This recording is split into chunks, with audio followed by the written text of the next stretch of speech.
하나님의 말씀을 통해 죽어있던 영혼들이 살아날 수 있는 귀한 시간, 복된 시간을 허락해 주심에 감사드립니다. 오늘 전해지는 말씀을 통해 우리의 영이 소성하는 놀라운 주의 축복이 우리 가운데 임하기를 간절히 기도합니다. 마귀의 방해 없이 말씀이 온전히 전해지며 또 듣는 가운데 믿음의 굳건하게 설 수 있도록 우리를 지켜주시고 도와주시기를 간절히 기도합니다. 시작하는 시간부터 마치는 시간까지 오직 하나님의 자비하신 손길에 모든 것을 의지합니다. 함께 하시고 도와주시옵소서. 전하는 자의 입술에도 주께서 친히 함께 해주셔서 살아계신 하나님의 말씀을 명확하고 듣고 또 쉽게 증거할 수 있도록 능력을 더해 주시기를 간절히 부탁드립니다. 모든 주의 은혜에 감사하며 우리 주 예수님 이름으로 기도드렸습니다. 아멘. 시작하는 말씀으로 고린도 후서 6장입니다. 고린도 후서 6장 1절, 2절 말씀입니다.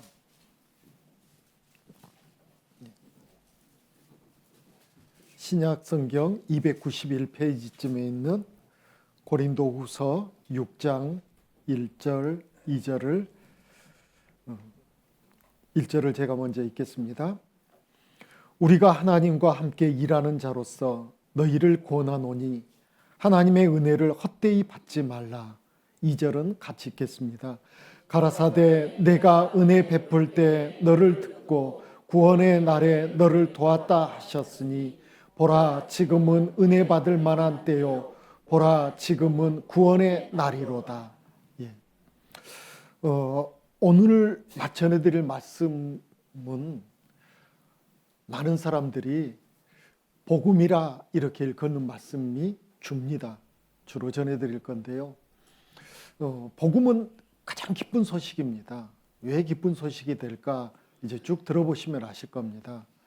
우리가 살면서 가장 무서운 것, 바로 죽음의 문제, 그 무서운 문제를 해결할 수 있는 것은 복음 외에 아무것도 없거든요. 그리고 이 복음은 여러 가지 특징적인 게 있습니다. 첫 번째는 복음이 정말 은혜가 되는 사람은 누구냐면 마음이 낮아진 사람입니다. 마음이 높아진 사람은 복음은 너무 시시하게 들립니다. 그러나 마음이 낮아진 사람은 나 전에 이 말씀 들어봤는데 그런데 마음이 낮아지고 나서 이 말씀을 들어보면 너무나 큰 은혜가 됩니다. 감동이 되고 또 감사가 되고 그래서 우리가 어떤 마음으로 복음을 듣냐에 따라서 어떤 사람에게는 그냥 스쳐 지나가는 또 이미 알고 있는 것 또 한번 생각나고 끝나는 말씀일 수도 있고요. 또 누군가에게는 일생 가운데 가장 중요한 말씀, 가장 복된 말씀, 하나님께 가장 감사를 표할 수 있는 그런 말씀이 바로 복음이라는 거죠. 자, 어제 뒷부분에 죄가 무엇인지 그리고 회개가 무엇인지에 대해서 우리는 말씀을 배웠습니다. 연관된 말씀입니다. 시편 34편 18절 말씀인데요. 같이 한번 읽어볼까요? 여호와는 마음이 상한 자에게 가까이 하시고 중심에 통회하는 자를 구원하시는도다. 중심에 통회, 중심의 통회라는 게 어디 명치 끝이 아프다란 말일까요? 그건 결코 아닙니다. 우리 마음을 뜻하고 있거든요. 마음이 아픈 사람, 무엇 때문에요? 죄 때문에요. 죄를 생각하니까 우리 마음이 너무너무 아파야지 정상이거든요. 왜 죄를 생각하면 마음이 아파야 정상일까요? 이것 때문입니다. 우리에게 죄가 문제가 되는 것은 한 번 죽는 것은 사람에게 정하신 것이요. 그 후에는 심판이 있죠. 죄가 없다면 이 심판은 아무 문제가 되지 않죠.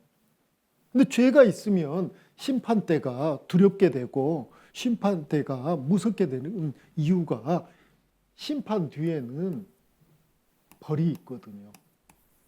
이 벌 받으러 가는 곳이 지옥이라는 것을 우리는 성경을 배우지 않아도 우리 속에 있는 것은, 내 속에 있는 영은 본성으로 알고 있습니다. 그래서 죽음이 무서운 거죠. 사람들이 살면서 힘들 때 입에 그냥 쉽게 올리는 게 죽겠다죠. 죽었으면 좋겠다고. 이렇게 사느니 차라리 죽는 게 낫다. 이런 말도 쉽게 하거든요. 이렇게 사느니 죽는 게 낫다. 근데 막상 죽는다 하면 그래 잘 됐다 이럴까요? 예, 두렵습니다. 왜 두려울까요? 사는 게 너무너무 힘든데 죽음을 통해서 그 삶이 힘든 삶에서 벗어날 수 있다면 오히려 기뻐해야 되는데 왜 두렵냐고요? 이게 있기 때문이죠. 우리는 그동안 몰랐습니다. 그런데 성경 말씀을 배워보니까 내가 왜 죽음을 두려워하는지 명확하게 알게 됐거든요. 이것 때문에요. 심판이 있습니다. 그래서 교회를 다니는 이유, 성경 말씀을 배우는 이유, 그것은 무엇인가 생각해야 되는데요. 내가 교회를 다니는 이유는 이 땅에서 조금 더 잘 살아보려고, 조금 더 행복해 보려고, 그래서 교회를 다닐까요? 그럼 결국 그건 50보 100보죠. 거기서 거기잖아요. 부자 되면 행복해집니까? 우리 어른들 말씀에 천석구는 1000가지 걱정, 만석구는 10,000가지 걱정이라 했습니다. 다른 사람한테 좀 사랑받고 다른 사람에게 좀 인기가 있으면 진짜 행복해지는가요? 그것도 아니잖아요. 교회 다니는 목적이 그저 좀 병 좀 나아보고 마음 좀 편해져 보고 그리고 사는데 걱정 없이 좀 살아보려고 교회 다닌다면 크게 오해하는 겁니다. 하나님 관점에서 봤을 때는요. 그러면 이 자리에 계신 분들 가운데 그동안 나는 교회를 다녀보고 또 어떤 분은 성당을 다녀보고 어떤 분은 절을 다녀보고 어떤 종교 생활을 했던 분들, 자 이제 마음을 살펴보십시오. 내가 그동안 종교 생활을 왜 했는지, 무엇 때문에 했는지 하나님은 말씀하십니다. 구원받으라고요. 구원받으라고 말씀하십니다. 구원받기 위해서 우리는 교회를 나와야 됩니다. 교회만 다닌다 해서 구원이 되는 게 아니고요. 이따 말씀 찾아드리겠습니다. 성경 말씀, 하나님 말씀을 내가 제대로 알았을 때 진정한 구원에 이르는 믿음이 생기고 그 믿음 가운데 살았을 때 우리 안에는 강력한 힘이 생깁니다. 그래서 오늘 말씀을 잘 들으셔야 되는데요. 마귀는 오늘 제일 많이 공격할 겁니다. 누구에게요? 혹 구원을 못 받으신 분이 오늘 이 자리에 함께 하셔가지고 구원을 오늘 꼭 받고 싶다 이런 마음 갖고 계신 분, 그리고 어제 제가 말씀드렸죠. 회개하고 복음을 믿으라라는 그 하나님 말씀 따라 회개하고 오셔야 된다고. 그런데 회개하고 오신 분들에게는 마귀가 그냥 순순히 물러가지 않을 겁니다. 방해할 겁니다. 그래서 끝까지 하나님께 기도 가운데 도움을 구해야 됩니다. 하나님은 마음이 상한 자, 죄로 인해서 마음이 상한 자, 중심에 통회하는 자, 그런 사람을 구원해 주셔요. 그런 사람을요. 이런 사람은 마음이 낮을까요? 높을까요? 예, 마음이 낮아요. 그 사람이 구원을 받습니다. 은혜는요, 어떤 분이 물로 표현하던데요. 물은 높은 곳에서 낮은 곳으로 흐르게 돼 있거든요. 높은 곳에서 낮은 곳으로 흐르지 않습니까? 그리고 물은 웅덩이가 있어야지만 고입니다. 우리 마음 가운데 말씀을 받을 수 있는 웅덩이가 있어야지만 은혜의 그 물은 고이거든요. 근데 마음이 높아지면요. 높아지는 것, 그게 어떤 거냐면요. 나 다 알아. 나 다 들어봤어. 나 이미 믿는다니까. 제 표정부터가 그냥 높아져 있죠. 이런 사람들은 은혜 받기가 쉽지 않습니다. 하나님도 그래? 너 다 안다고? 그래, 그럼 내가 도와줄 게 없겠네? 너가 알아서 해. 이렇게 돼버리거든요. 시편 51편 17절에 이렇게 말씀하십니다.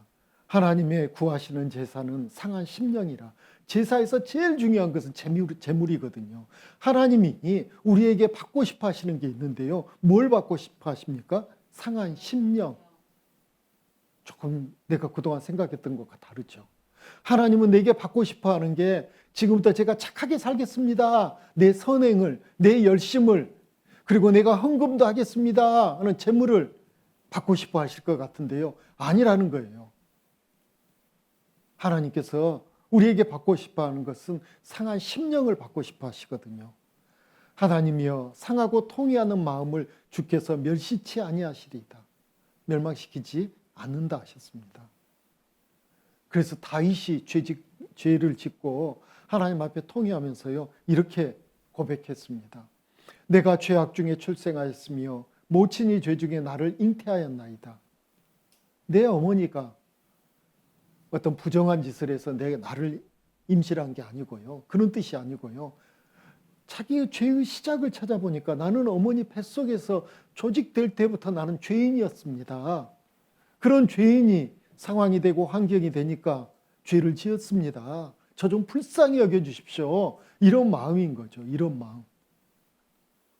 우리는 이 땅에서 죄를 지었다면 홀이라도 남김없이 다 갚기 전에는 결단코 거기서 나오지 못하리라는 예수님의 말씀 어제 우리는 들어봤습니다.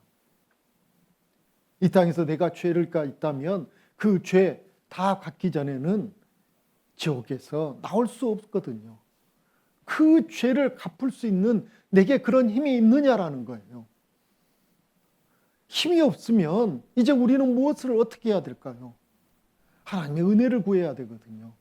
하나님은 누구를 구원해 주실지 이제 말씀을 통해서 우리는 알아봤습니다. 하나님은 누구를 구원해 주십니까? 은혜 받고자 하는 자. 은혜 받고자 하는 자는 마음이 절대로 높아질 수가 없죠. 낮아지죠. 납작 엎드려야죠. 그 사람이 회개한 사람이거든요. 어제 회개를 말씀드렸습니다. 마음을 돌이키는 것. 내가 그동안 살았던 것, 그동안 내가 믿었던 것, 그 모든 내 삶을 들여다보고 잘못했습니다 해야 되죠. 잘못했습니다. 그리고 내가 지었던 그 죄에서 마음을 돌이켜야죠. 그런데 마음을 돌이키지 않고 죄는 여전히 짓겠습니다. 그런데 구원도 시켜주세요. 그러면 하나님이 구원해 줄까요? 아니죠. 마음은 돌이켜야죠. 죄를 미워하고 그 지었던 죄에 대해서 마음 아파하며 다시는 안 하겠습니다라고 마음은 일단 돌이켜야죠. 그게 은혜 받을 자의 합당한 모습이죠. 그리고 나서요. 적극적으로 하나님이 나를 위해서 하신 일을 믿으려는 그 마음으로 이 말씀을 들었을 때 놀랍게도 하나님께서 믿음을 허락해 주십니다. 구원을 허락해 주십니다. 그래서 그런 마음으로 들으셔야 되거든요. 회개가 무엇인지를 좀 더 구체적으로 설명해 드리기 위해서 누가복음 18장 9절 10절 찾을 수 있는 분들은 찾으셔도 좋겠습니다. 누가복음 18장입니다.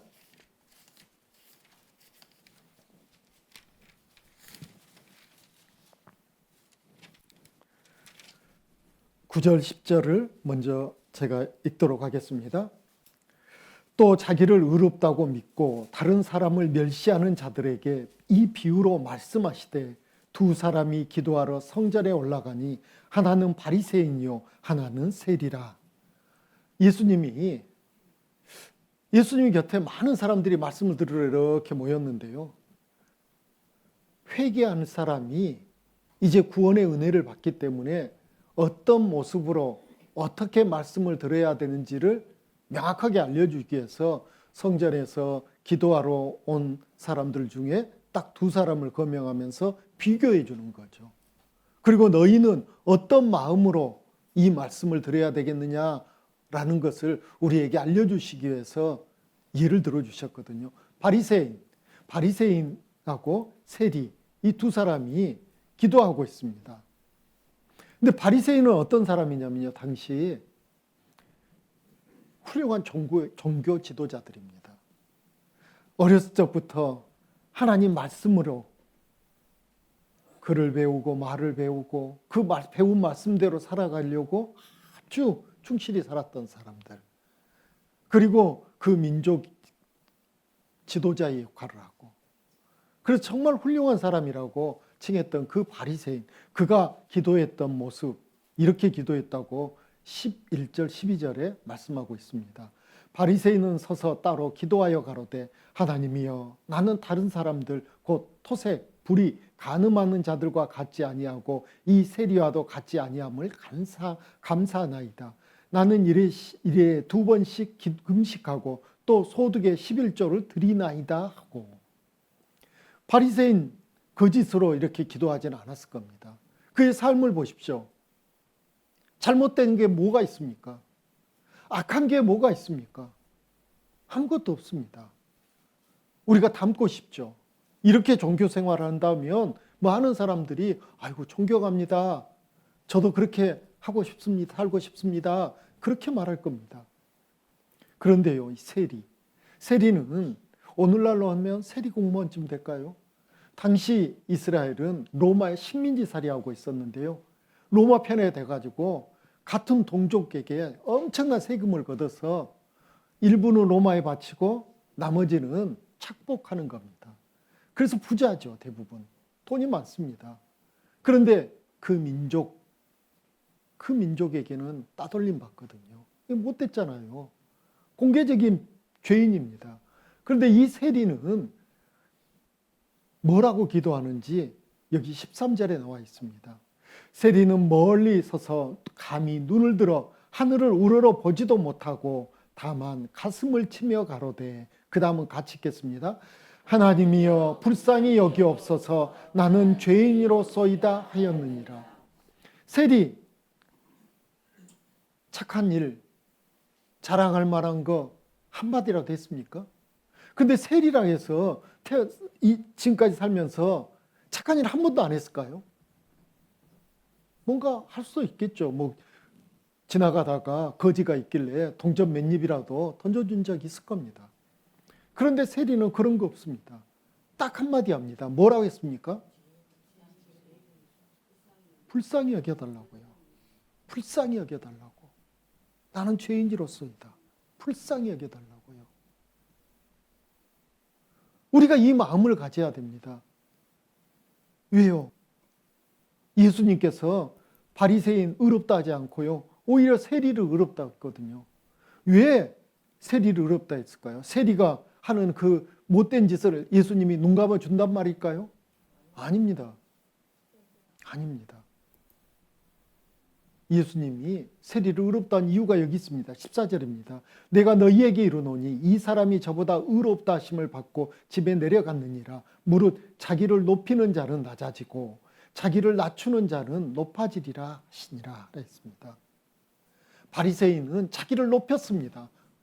목에다 힘주고 이렇게 높인 게 아니고요, 자기가 선행했던 것을 은근히 하나님께 자랑하기 시작하거든요.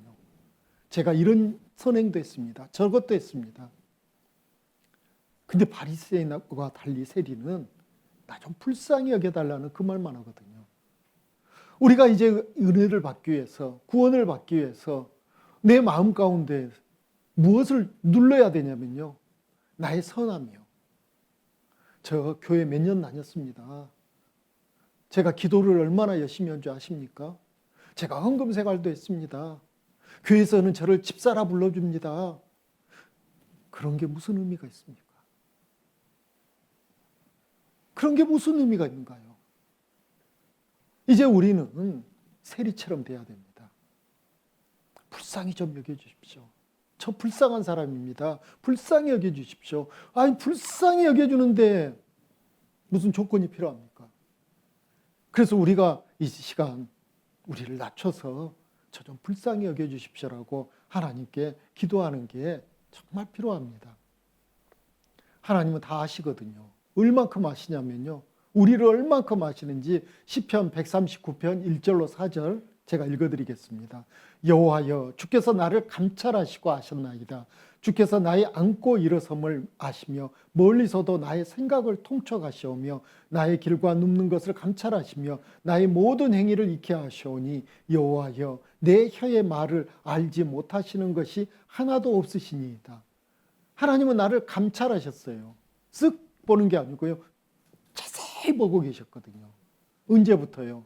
응애 하고 태어날 때부터요. 죽는 그 순간까지 감찰하십니다. 그래서 하나님 다 아셔요. 나의 생각을 아시고 내가 어떤 행위를 했는지 알고 내가 어떤 말을 했는지 압니다. 우리는 내가 했던 말, 내가 했던 행위, 내가 했던 생각 다 기억합니까? 생각 못합니다. 다 잊어버린 게 더 많죠. 그럼 하나님은 다 알고 계십니다. 내가 10년 전에 어떤 죄를 지었다면 하나님은 그 10년 전이 아니고 오늘 지금 하나님 눈앞에 죄 짓고 있는 것처럼 보고 계신다라는 거죠. 어제 말씀을 듣는 가운데 부끄러움이 있었습니까? 죄 지었던 게 생각납니까? 나는 까마득한 옛날이라고 기억을 거슬려서 기억하지만 하나님의 눈에는 오늘입니다. 지금입니다. 그래서 잠언 28장 13절이 우리에게 이렇게 권면해 주고 있습니다. 자기 죄를 숨기는 자는 형통치 못하나 죄를 자복하고 버리는 자는 불쌍히 여김을 받으리라. 죄를 자복하고 버리는 자, 그게 회개죠. 돌이키는 거, 마음을 고쳐먹는 거. 그래야지만 구원을 받을 수 있습니다. 내가 누군가 미워한 사람이 있었다라는 게 마음에 걸렸습니까? 그러면 어떻게 마음을 돌이켜야 될까요? 계속 그 사람 미워할 겁니다. 그 사람이 나에게 잘해줄 때까지 난 미워할 거예요. 그런데 구원은 받고 싶어요. 그럼 하나님 진실되다 할까요? 아니요. 이제 그만 미워하겠습니다, 하나님. 저도 잘난 거 없습니다. 저도 자랑할 거 없습니다. 그래야 됩니다. 또 내 마음 가운데 잘못된 행동들을 할 수 있거든요. 내가 그동안 술을 많이 먹어서 술 때문에 많은 부끄러움을 당했다. 그러면 앞으로도 계속 술 마실 겁니다. 그런데 구원해 주세요. 그럼 구원이 될까요? 어떤 사람은 노름원이라고 폐가 망신했습니다. 그런데도 또 노름원 하면서 저 구원해 주세요. 그러면 할까요? 마음을 고쳐야죠. 마음을. 다시는 안 하겠습니다라는 그 마음을 가지고 저 좀 불쌍히 여겨주시고 저 좀 도와주십시오라는 그 마음으로 나왔을 때 하나님이 진정으로 회개했다는 거죠. 그런데 여전히 죄 가운데 살면서 죄 용서해 달라고 하면 하나님이 그러실 겁니다. 너 지금 나 놀리는 거니? 그럴 수 있죠. 경멸히 여겼다는 거거든요. 감히 우리가 하나님을요. 그래서 정말 하나님 앞에 우리는 마음을 돌이켜야 돼요. 죄에 대해서는 이제 끊어야 됩니다. 그 마음으로 말씀 앞에 나왔을 때 하나님께서 은혜를 베풀어 주시는 것이지 여전히 그냥 그대로 살면서 죄만 용서해 주세요. 그러면 하나님 거기에 응하시겠냐고요. 여러분이 하나님이시라면 거기에 응하시겠습니까? 그런 사람에게? 아닙니다. 그래서 마음에서 버려야 돼요. 결과까지 그것까지는 우리가 장담할 수 없죠. 할 수 없죠. 하나님 그것까지 원하시는 것도 아니에요. 하나님은 우리의 마음을 먼저 보시거든요. 그래서 그건 우리가 하나님께 정직하게 드려야 됩니다. 그래서 어제 후반부에 이 말씀으로 말씀을 마쳤습니다. 마가복음 1장 15절입니다. 가라사대 때가 찼고 하나님 나라가 가까웠으니 회개하고 복음을 믿으라 하시더라. 지금 이 순간도 괜찮습니다. 회개하시면 돼요. 하나님 잘못했습니다. 다시는 그런 죄 짓지 않겠습니다. 저 좀 불쌍히 여겨주십시오. 그리고 진짜 죄 짓지 않도록 저 좀 도와주십시오. 저 이번에 꼭 구원받고 싶습니다. 그 마음으로 말씀을 들었을 때 복음이 복음답게 들립니다. 그런데 회개하지 않고 말씀을 들으면 들을 때뿐이에요. 들을 때뿐. 예수님이 누구에게 필요한지, 누구를 위해서 오셨는지 여기 마가복음 5장 31절 32절입니다. 찾아보겠습니다. 마가복음 5장 누가복음 죄송합니다. 누가복음 5장 31절 32절입니다.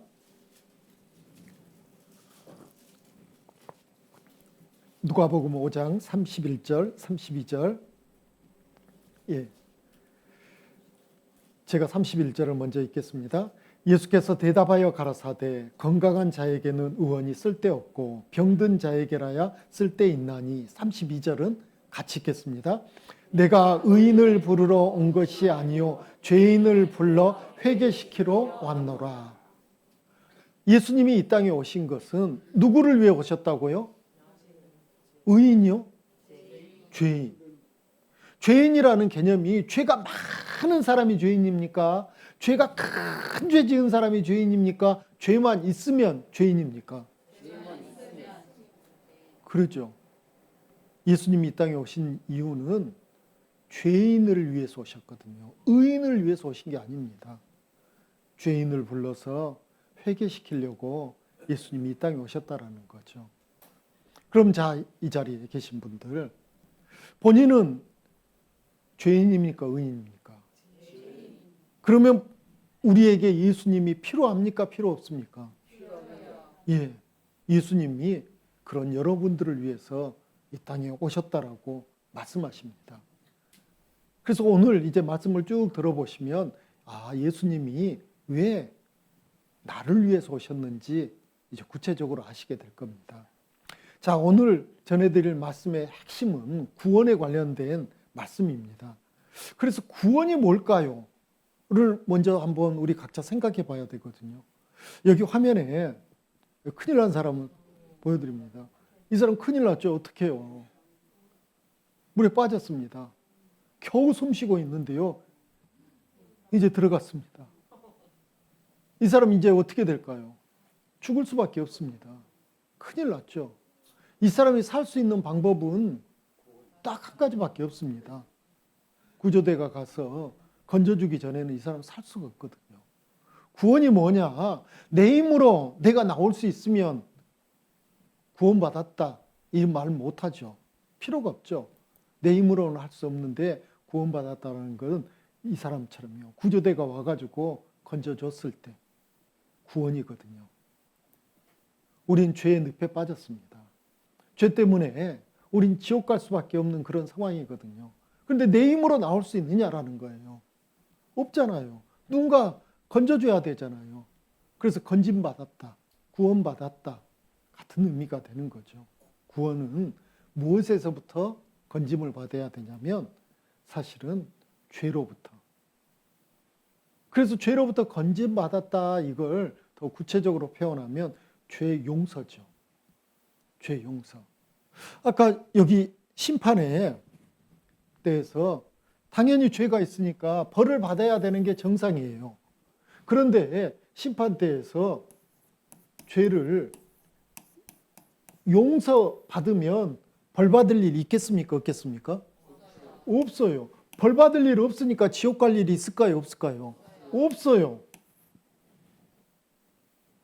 그래서 우리는 죄는 없앨 수 없지만 이미 지은 죄를 어떻게 없애겠어요?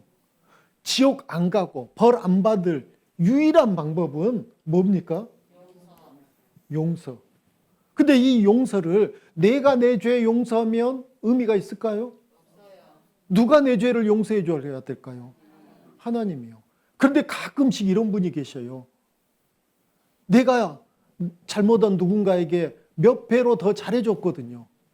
그러니까 스스로 용서하는 거예요. 됐다. 이 말하면 됐다. 그건 용서가 아니죠. 의미가 없죠. 하나님이 내 죄를 용서해 주셔야 되는데 하나님이 내 죄를 어떻게 용서해 주셨는지를 오늘 말씀을 통해서 우린 잘 알아봐야 되거든요. 그래서 구원의 의미가 죄를 용서받았다. 그리고 또 거듭났다. 이거 같은 말입니다. 우리가 그동안 말씀 시간에 배웠습니다. 범죄하는 그 영혼은 죽으리라. 내 속에 있는 진짜 나, 내 영혼이 죄를 짓는 순간 이 몸은 이렇게 살아있는데 영은 죽었습니까? 살았습니까? 죽어있는 영을 내가 갖고 있거든요. 그래서 이제 그 죽은 영이 살아나서 하나님과 정상적인 관계가 회복되는 그 일이 있어야 됩니다. 그게 내 몸이 한번 태어난 것처럼 죽어있던 내 영혼에 새 생명이 들어가서 살게 되니까 거듭났다, 두 번 태어났다 이렇게 표현하고 있거든요. 또 하나님의 자녀가 됐다라는 말씀도 같은 의미입니다. 하나님은 이제 구원받은 그리스도인, 죄 용서된 그 사람을 하나님은 놀랍게 하나님의 자녀 삼아 주십니다. 또 영원한 생명을 얻었다 이 말이죠. 이 땅에서 영원히 살 수 있는 사람 있습니까? 천국 가면 또 죽는다 했습니까? 아니죠. 천국에서는 영원히 산다겠습니다. 그래서 영생 얻었다라는 것은 영원한 생명을 얻었다 이 말이고, 이 말은 결국 어디 간다고요? 천국 간다 이 말이거든요. 그래서 구원을 정말 받아야 되는데요. 그럼 구원은 어떻게 받느냐? 이게 또 중요하지 않습니까? 베드로전서 1장 23절 아주 중요한 말씀이니까 우리 같이 한번 천천히 읽어보겠습니다. 너희가 거듭난 것이 썩어질 씨로 된 것이 아니요 썩지 아니할 씨로 된 것이니 하나님의 살아있고 항상 있는 말씀으로 되었느니라. 거듭난 것, 거듭났다라는 게 구원의 다른 표현이라 했죠. 거듭날 수 있는 것, 구원받을 수 있는 방법이 뭐냐면 뭘로 된다고 말씀하고 계십니까? 예, 말씀. 그래서 오늘은 이제 이 성경을 제가 화면에 띄워드리기도 하지만 찾을 수 있는 분들은 부지런히 찾아보십시오. 하나님 말씀으로 우리는 구원을 받는 것이지 다른 어떤 걸로 구원을 받는 게 아니거든요. 뭐 병고침 받았다 해서 참 좋은 일은 좋은 일이지만 그것이 구원은 아니라는 거예요. 어느 날 부흥회 때 뜨겁게 통성 기도했는데 갑자기 가슴이 뜨거워지면서 뭔가 머리가 확 열린 것 같은 그런 느낌을 받았다 해서 그게 구원은 아니라는 겁니다. 왜 제가 구원이 아니라고 감히 말씀드리냐면요. 성경에 그런 말씀이 없거든요. 그런 게 무슨 의미 없다 그런 말씀을 드리는 게 아닙니다. 정말 그런 그 열정적인 집회에 참석해가지고 정말 그런 좋은 감정, 그런 느낌을 받았다는 거, 그거 뭐 나쁜 건 아니죠. 그러나 그것이 구원은 아니라는 거예요. 그런데 안타깝게도 교회 다닌 사람들하고 구원에 대한 말씀을 이렇게 나눈다 보면 그게 구원이라고 생각하는 사람이 있거든요. 또 이게 구원이라는 사람도 있었습니다. 나는 이상하게 절에 가면 마음이 그냥 탁 닫아지고 답답해지고 그러는데 교회만 갔다 오면 마음이 그냥 쫙 눈독듯이 팍 풀어지면서 너무 좋아. 그래서 나는 교회하고 인연이 맞는가 봐요. 하나님이 나를 그래서 이렇게 그냥 이렇게 불러주신 것 같아요. 그러니까 나는 구원받았죠. 그럴까요? 물론 하나님의 은혜를 느끼실 수는 있지만 그것이 구원이라는 근거가 되는 말씀 없거든요. 그런 말씀은 없습니다. 그래서 정말 우리가 중요하게 생각해야 되는 것은 분명하게 성경은 너희가 거듭난 것이 썩어질 씨로 된 것이 아니요. 썩어질 씨라는 게 뭐냐면 변화되고 없어져 버린다라는 거죠. 그때 내가 뜨거웠던 내 마음 계속됩니까? 변합니까? 변하죠. 어느 교회에 갔더니 마음이 너무 좋고 그래서 하나님이 나를 처음부터 택하고 불러주신 줄 알았는데 그 교회에 누군가 나하고 꽝 한번 부딪히면 그 교회에 가기 싫거든요. 그럼 뭡니까 이게? 썩어질 것이죠. 변화돼 버린 거죠. 변화된 것 가지고 늘 바뀌는 것 가지고 우리가 거기다 마음 두는 것은 진리가 아닙니다. 하나님의 말씀, 살아계신 하나님의 말씀, 그 말씀을 통해서 내가 구원을 받습니다. 그건 기독교 2000년 역사 가운데 교파가 다르고 뭐 이거 저것이 다르고 해도요. 구원받은 사람은 다 동일합니다.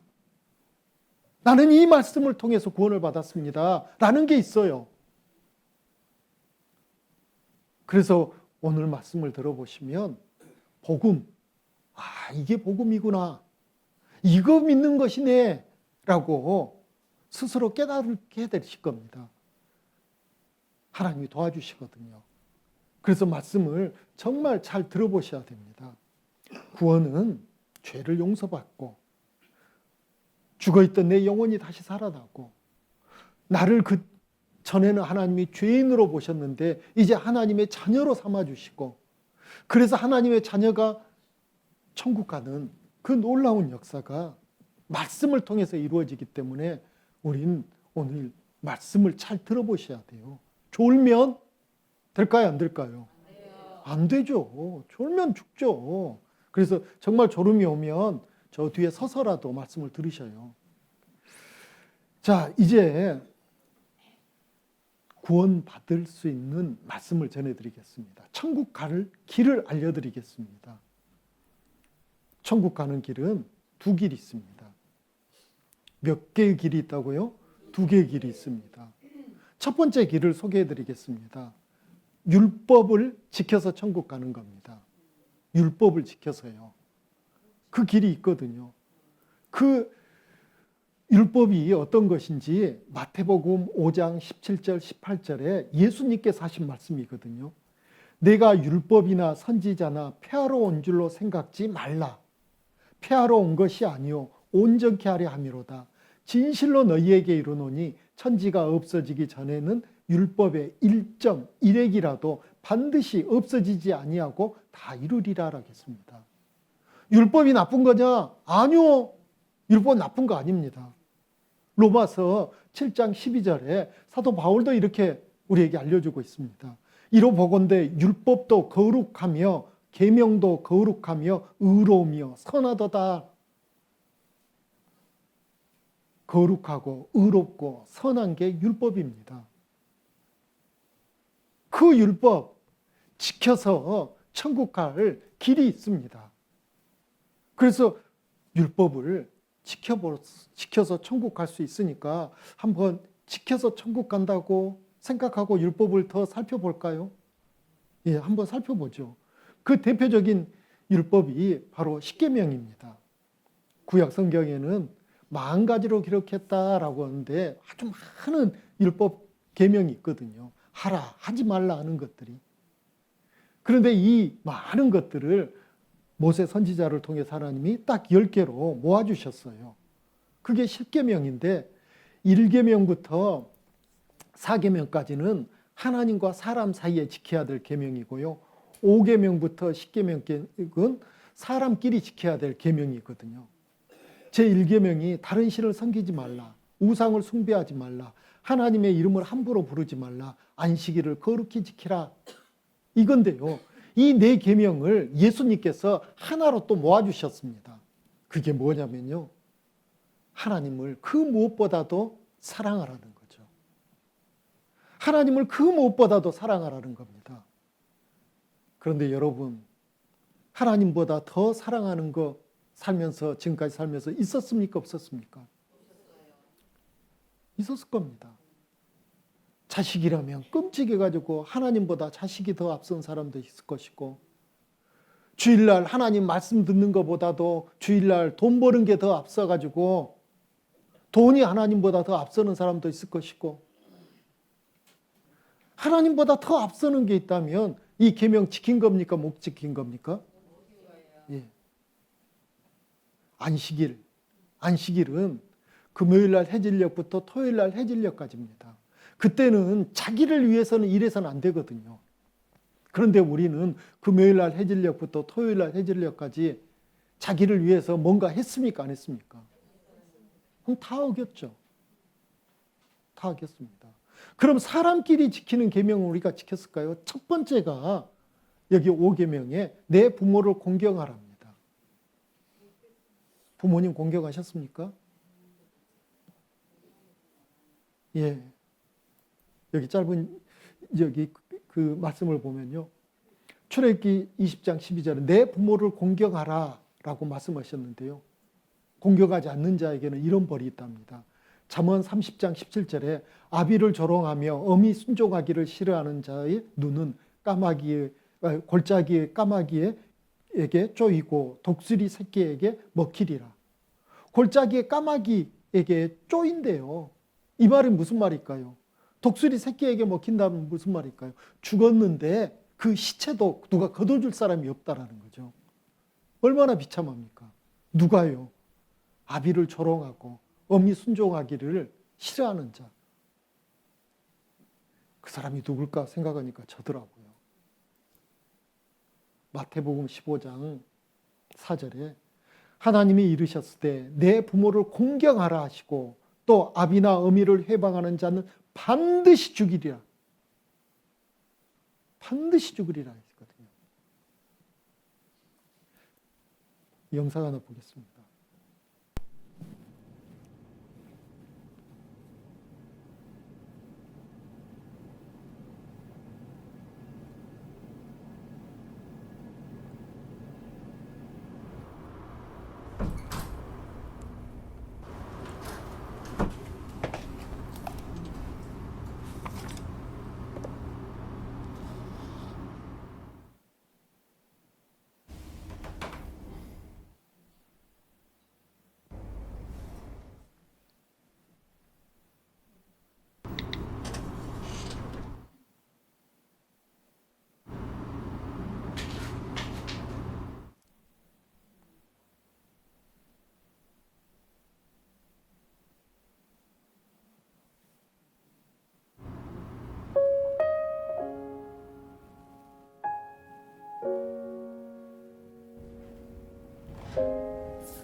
충선이 아빠 김용봉, 난 신왕철 아빠 신현기.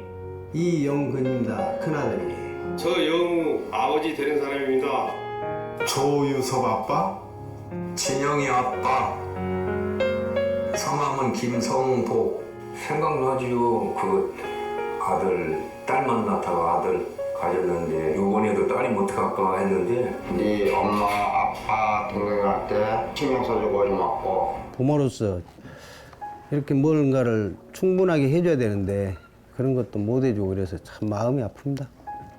아들이라는 것은 어느 누가 바꿀 수도 없는 것이고 크게 뭐 도와주지도 못했고 했는데 그들이 알아서 잘 커가지고 계속 부족한 게 부모 마음 아닐까요? 죽는 순간까지. 그런 제가 그런 마음으로 살고 있어요. 계속 부족한 거예요.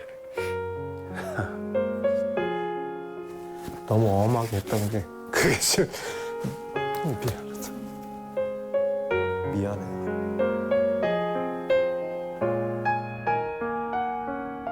항상 내가 부족하고 항상 미안해요. 걔한테는. 미안하다 참. 모든 것이 부족하고 못 가르치고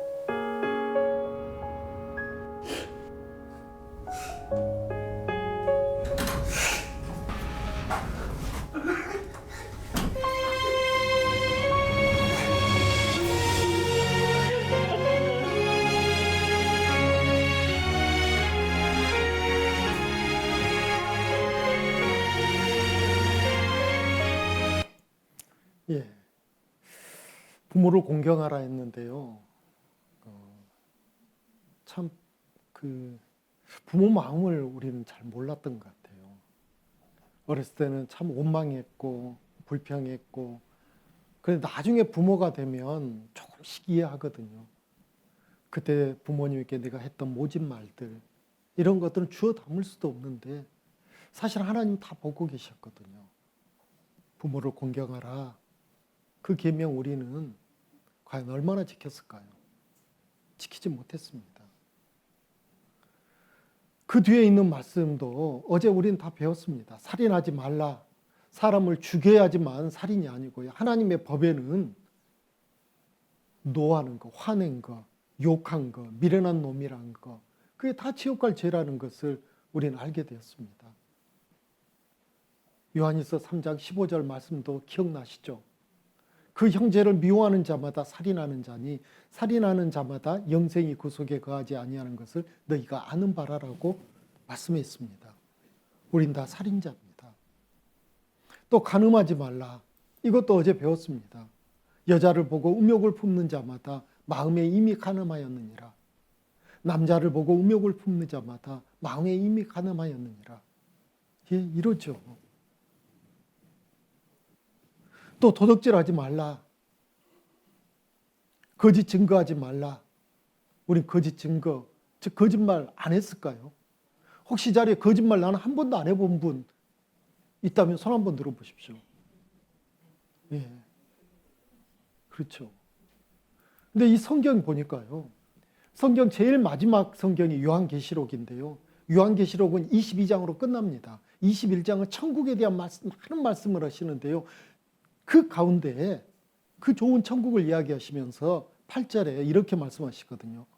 그러나 두려워하는 자들과 믿지 아니하는 자들과 흉악한 자들과 살인자들과 행음자들과 술객들과 우상 숭배자들과 모든 거짓말하는 자들은 불과 유황으로 타는 못에 참미하리니 이것이 둘째 사망이라.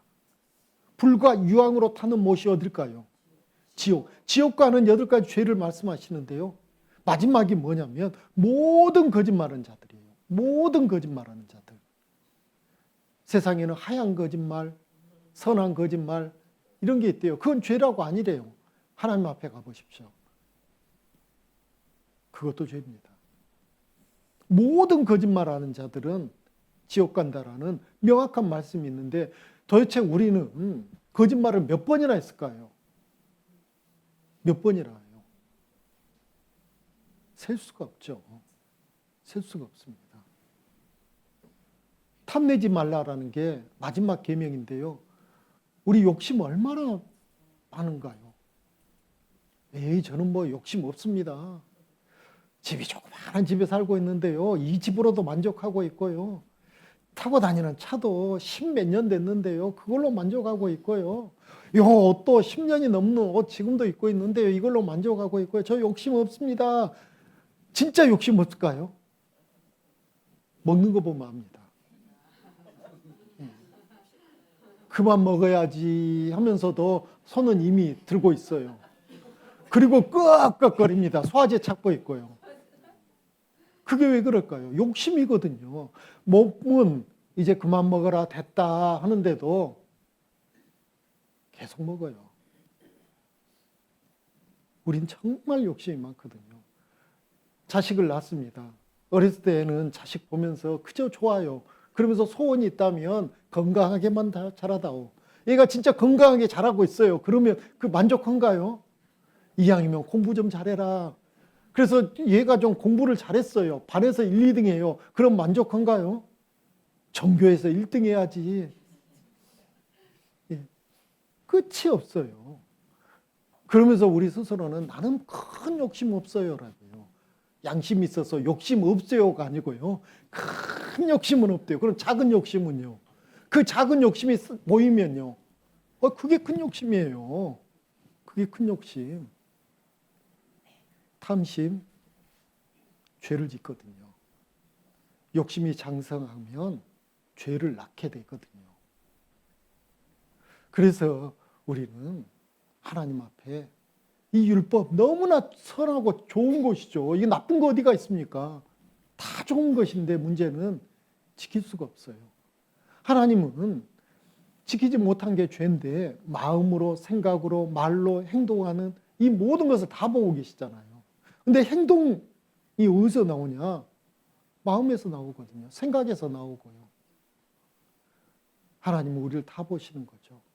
그래서 하나님의 절대 기준에 도달할 수 있는 사람이 있느냐? 없다라는 거예요. 다 못 지킵니다. 못 지킵니다. 자기들끼리는 도토리 키재기 할 수 있죠. 근데 하나님 눈으로 봤을 때는 흉악한 죄인, 또 죄인, 이 사람은요, 또 죄인, 예, 죄인이죠. 죄인입니다.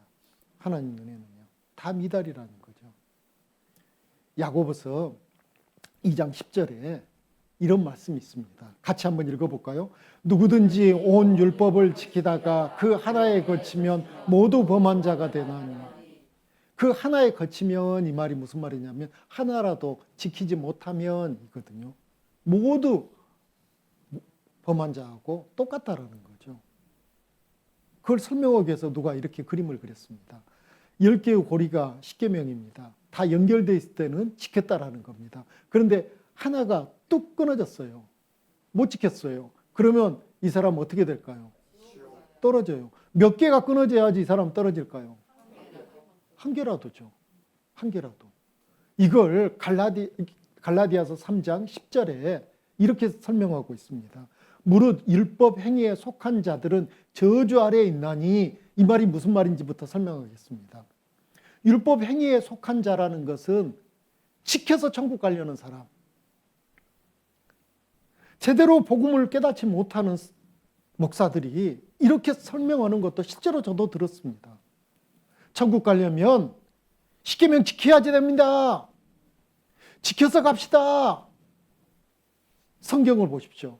그런 사람은 저주 아래에 있나니라는 거예요. 저주 아래에 있다는 말은 천국 간단 말일까요? 못 간단 말일까요? 못 가요. 율법 행위에 속한 자들, 율법을 지켜서 천국 가려고 하는 자들, 저주 아래에 있습니다. 자, 지금까지 나는 믿음 생활하는 가운데 십계명 딱 떠오르면 지켜야 된다고 생각하셨어요? 예, 못 지킨다고 생각해야 되거든요. 하나님, 저 지키지도 못할 이 계명 때문에 저 괴롭습니다. 저 어떻게 해요? 이 마음으로 해야 되는데, 하나님, 저 하는 데까지 해보겠습니다. 저 한다면 한 사람입니다. 계명 지켜보겠습니다. 지금까지 못 지켰지만 앞으로는 진짜 지키겠습니다. 저 한 번만 믿어주세요. 그럼 하나님 기뻐하실까요? 그 사람에게 지금 하신 말씀이에요. 너 지금 저주 아래 있다. 저주 아래 있다. 그 다음 계속 읽어보겠습니다. 기록된 바 누구든지 율법책에 기록된 대로 같이 읽겠습니다. 온갖 일을 항상 행하지 아니하는 자는 저주 아래 있는 자라 하였습니다.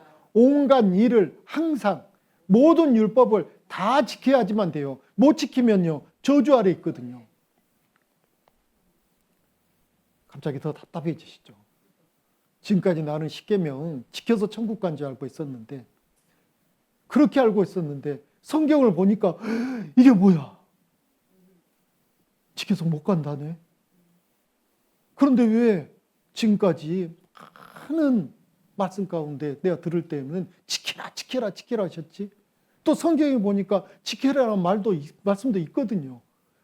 그 말씀의 본뜻이 뭔지를 이제 알려드리겠습니다. 로마서가 그걸 설명해 주고 있어요.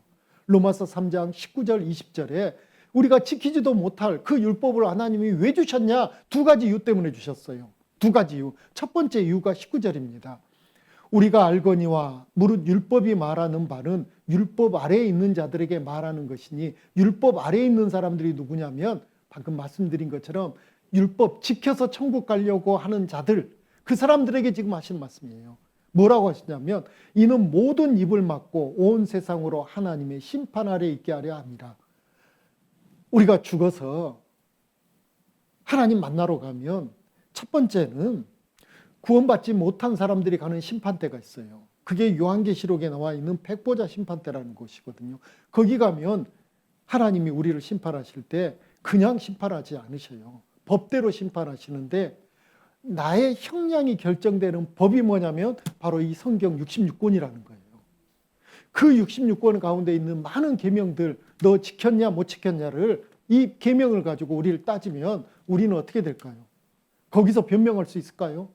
저 착한 일 이만큼 했는데요, 저 누구도 용서해주고 누구에게 잘해줬는데요, 그게 변명이 할 수 있을까요? 입이 막아질 겁니다.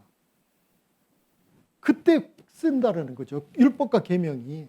너 1계명 지켰니? 2계명 지켰니? 3계명 지켰니? 이렇게 쭉 가면 우리 입이 다물어지는 거죠. 저 죄인 맞습니다, 하나님. 저 지옥 가는 게 당연합니다. 하나님 원망할 수가 없는 거죠. 지옥 판결을 원망할 수가 없어요. 법이 그러니까요. 우린 못 지켰으니까요. 그 명확한 법으로 쓰시는 거죠. 율법이요. 그런데 진짜 감사한 것은요, 20절 때문입니다. 20절을 천천히 같이 읽겠습니다. 그러므로 율법의 행위로 그의 앞에 의롭다 하심을 얻을 육체가 없나니 율법으로는 죄를 깨달음이니라. 제일 밑에 빨간 글씨만 다시 한번 읽겠습니다. 율법으로는 죄를 깨달음이니라. 이게 무슨 말일까요? 율법 앞에 내 자신을 딱 비춰보니까, 아, 나는 죄인이구나. 꼼짝없이 죄인이구나. 하나님, 저 죄인 맞습니다. 저 좀 불쌍히 여겨주십시오. 이 율법 앞에 서면 우리는 지극히 겸손해지는 거죠. 자랑할 게 없죠. 뭘 자랑하겠습니까? 교회 열심히 출석한 걸 자랑하겠습니까? 내가 몇 개 교회를 섬겼다라는 거 그거 자랑하겠습니까? 교회 안에서 봉사한 거 자랑하겠습니까? 이웃 사람들에게 내가 선을 베푼 거 자랑하겠습니까? 할 말이 없어져요. 저 죄인 맞습니다. 하나님 저 좀 불쌍히 여겨주십시오. 그렇게 우리를 거꾸로 트리는 게 뭐냐면 바로 율법이라는 거죠. 율법. 그 율법 앞에 서 보십시오. 무섭죠. 율법이라는 거울을 딱 비춰보면 아무것도 지키지 못했기 때문에 내가 지옥 간다라는 명확한 사실 앞에 우리는 두려워 떨게 되거든요. 두려워 떨게 됩니다. 율법이 우리에게 무엇을 하냐면 마치 거울처럼 우리 자신의 진짜 본 모습을 보여주는 거죠. 우리의 모든 가식, 허식 그런 것들을 다 벗겨버리고 우리의 진짜 실체를 보여주는 거죠. 하나님 앞에 우리의 실체요. 나는 죄인입니다. 하나님 저는 죄인입니다. 저 좀 불쌍히 여겨주십시오. 이 마음을 갖게 하는 겁니다. 자, 그러면 이제 우리에게 남은 한 길이 있습니다. 율법의 길은 안 됩니다. 이제 한 길이 뭐냐면 은혜입니다. 은혜. 하나님 은혜를 받아야죠.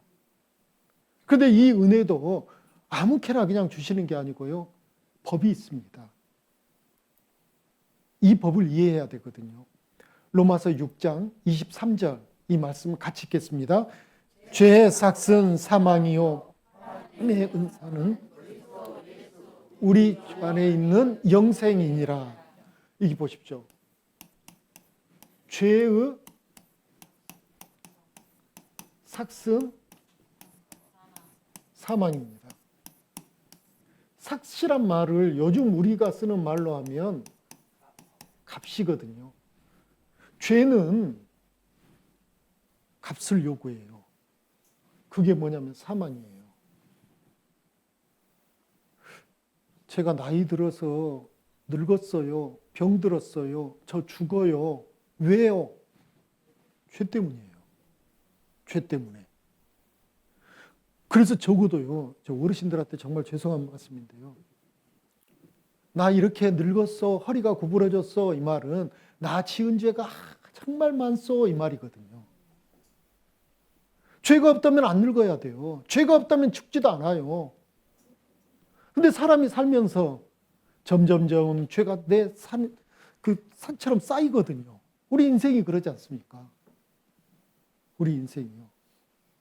로마서 5장 12절 말씀입니다.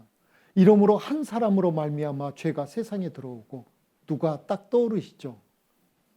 아담 할아버지, 우리 시조 할아버지, 그 할아버지로 말미암아 죄가 세상에 들어오고 아담 하와가 하나님이 먹지 말란 그 실과를 먹어버렸잖아요. 하나님 말씀 먹였잖아요. 그게 죄잖아요. 죄로 말미암아 사망이 왔나니 이와 같이 모든 사람이 죄를 지었으므로 사망이 모든 사람에게 이르렀느니라. 제가 왜 죄로 인해서 사람이 죽는지 이 말씀에 근거해서 방금 말씀드린 겁니다. 우리 모두는 죽을 겁니다. 이 말은 우리 모두는 죄를 지었습니다. 이 말이죠. 아담의 씨로 우리는 태어났습니다. 태어날 때부터 죄 씨로 태어났기 때문에 죄를 짓습니다. 아담의 씨로 우리 모든 사람은 태어났거든요. 이 아이 보십시오. 어렸을 때는 무슨 죄가 있습니까? 근데 얘가 크면 클수록 죄 있을까요? 없을까요? 죄를 계속 쌓고 살 겁니다. 호랑이하고 강아지하고 새끼 때는 서로 좋아서 핥고 난립니다. 근데 크면요, 힘이 생기면요, 예, 죄송한 그림입니다. 나이가 들면 그 죄의 무게 때문에 허리가 굽는다라고 누가 이렇게 표현을 했더라고요. 우리 인생이 이런 거랍니다. 죄짐을 지고 칼날 같은 길을 아스라이 가다가 발만 한번 잘못 딱 디디면 천길 만길 낭떠러길로 떨어지는 게 우리 인생이라는 거죠. 여기 로마서 6장 23절 다시 한번 읽겠습니다. 죄의 삭은 사망이요 하나님의 은사는 그리스도 예수 우리 주 안에 있는 영생이니라. 우리 주 안에 영생이 있어요. 예수님 안에 영생이 있어요. 그러니 우리는 희망이 있는 겁니다. 죄의 삭은 사망입니다. 죄는 값을 요구합니다. 죄의 삭이 사망이기 때문에 우리가 교회 다니면서 열심히 봉사하고 헌금하고 기도하고 그런다 해서 천국 가는 것이 아니라는 것을 우리는 명확히 먼저 해야 됩니다. 그런데 말씀을 모르면 교회 열심히 주일 성수 지키고 새벽에 가서 기도하고 그 다음에 구제 활동하고 그러면 천국 가는 줄 알아요. 또 교회에서는 그걸 인정해 주거든요. 그래서 몇 년 교회에 열심히 참석하고 헌금 생활도 하고 하면 집사네 하면서 직분을 주거든요. 그럼 집사 직분 받으면 이제 천국 보증수표 받은 것 같은 그런 마음을 갖고 있거든요. 그게 아니에요. 보십시오. 값을 내야 돼요. 뭘로요? 사망으로요. 이게 하나님의 법입니다. 하나님의 법이요. 그런데 우리는 값을 낼 능력이 없잖아요. 그래서 은혜를 받아야 되는데요. 이걸 설명해 주는 것이 있습니다. 바로 대속법이라는 거거든요. 대속법. 레위기를 보면 이 법에 대해서 아주 자세히 설명이 되어 있는데요. 이 법이 어떤 뜻인지를 좀 설명해 드리겠습니다. 대신할 대자입니다. 그리고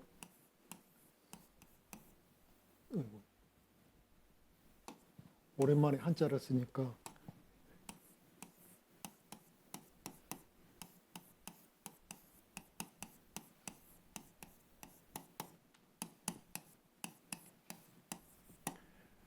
대신할 대자고 이게 속자인데요.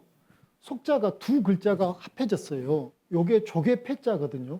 조개패는 돈, 값을 뜻하거든요.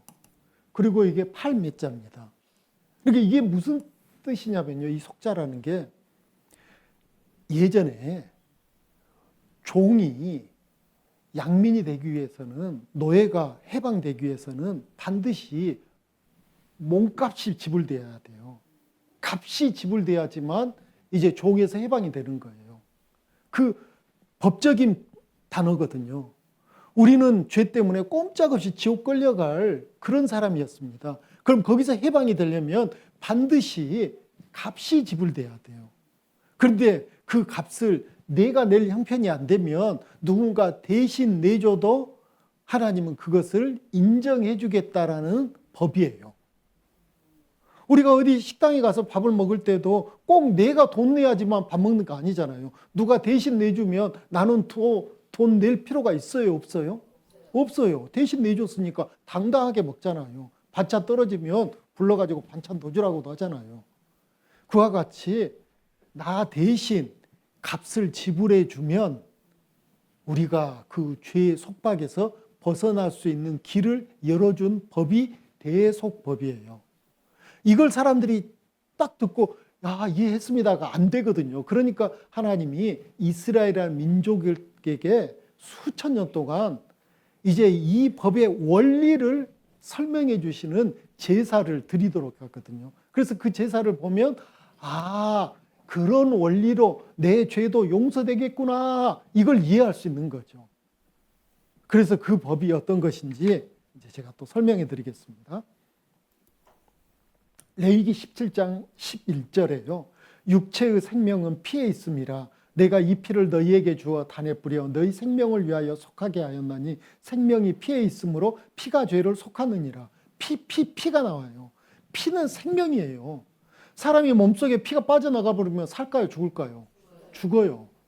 그래서 피는 생명인데 그 생명의 피가 몸 밖으로 빠져나갔다는 거 죽음이에요. 자, 여기 보십시오. 히브리서 9장 22절에 율법을 조차 거의 모든 물건이 피로써 정결케 되나니 피 흘림이 없은즉 뭐가 없다고요? 사함, 용서가 없다라는 거예요. 값이 지불돼야 되는데 그 죄값은 피 흘렸다 이것은 죽었다 이거거든요. 레위기 4장에 이제 한 제사법이 나오는데요. 제가 쭉 읽어드리겠습니다. 잘 들어보셔요. 레위기 4장 27절에 만일 평민의 하나가 여호와의 금령 중 하나라도 부지 중에 범하여 허물이 있다가 그 범한 죄에 깨우침을 받거든 그는 흠없는 암염소를 끌고 와서 그 범한 죄를 인하여 그것을 예물로 삼아 그 속죄제 희생의 머리에 안수하고 희생을 번제소에서 잡을 것이요 제사장은 손가락으로 그 피를 찍어 번제단 뿔에 바르고 그 피 전부를 단 밑에 쏟고 그 모든 기름을 화목제 희생의 기름을 취한 것 같이 취하여 단 위에 불살라 여호와께 향기롭게 할지니 제사장이 그를 위하여 속한즉 그가 사함을 얻으리라. 뭔 말인지 아시겠어요? 알 것도 같고 모를 것도 같고 복잡하죠. 그래서 그림으로 표현해 드리겠습니다. 쉽게 이해될 겁니다. 이 사람이 어느 날 가만히 생각해 보니까 죄가 떠올랐어요. 야, 나 이거 이런 게 다 죄였구나. 이거 뭔지 설명 안 해도 아시겠죠? 아, 큰일 났네. 나 이 죄 때문에 나 지옥 가게 생겼네. 이거 어찌했을까? 그때 이제 하나님이 흠 없는 재물을 메고 특별한 장소로 가라는 거죠. 양, 염소, 송아지 이런 것들이거든요. 그런데 이 재물은 흠이 없어야 돼요. 어디로 가냐면 성막으로 가야 됩니다. 하나님 임재하시는 곳에. 아무 데서나 하면 안 돼요. 거기 가서 뭘 하냐면 안수를 해요. 안수가 뭐냐면 정가하다 그런 뜻을 갖고 있거든요. 양, 흠 없는 양 깨끗하잖아요. 흠이 없잖아요. 그런데 이 사람 시커멓게 표현했습니다. 죄가 있어요. 그 죄, 이 사람의 죄를 흠 없는 양에게 옮기는 거예요. 이게 안수예요. 자, 보십시오. 이 시커먼 이 사람의 죄가 깨끗한 양에게 가가지고 양이 시커매졌습니다. 이 시커먼 사람이 깨끗한 사람으로 바뀌었습니다. 안수, 즉 정가하다라는 거죠. 무엇을요? 이 사람의 죄를요. 그러면 죄가 이제 용서되려면 죽어야 되는데 누가 죽어야 될까요? 예, 지금 죄를 뒤집어 썼잖아요. 그래서 양이 피 흘려 죽으면 그 피를 보고 하나님이 그 사람 죄를 용서해 준다라는 겁니다. 만세, 나 용서됐다. 이걸 영상으로 좀 보여드리겠습니다.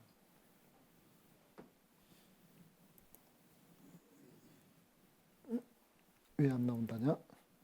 예.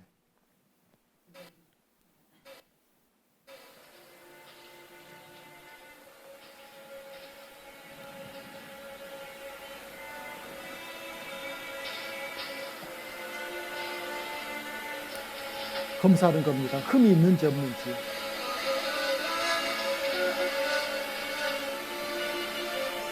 자, 보세요. 잘 보세요. 이 사람이 이제 안수합니다. 그럼 이 사람 안에 있는 시커먼 죄가 어디로 갑니까? 자, 보세요. 이 죄가 양에게 갔죠. 그리고 양의 의로움이 이 사람에게 옮겨오는 겁니다. 서로 밥 바꾸는 거예요. 맛 바꾸는 거. 잘 보세요. 자, 넘어갔죠? 또 양의 의로움이 이 사람에게 넘어오는 겁니다.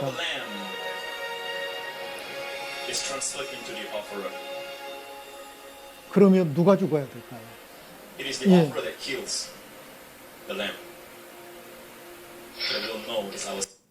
예.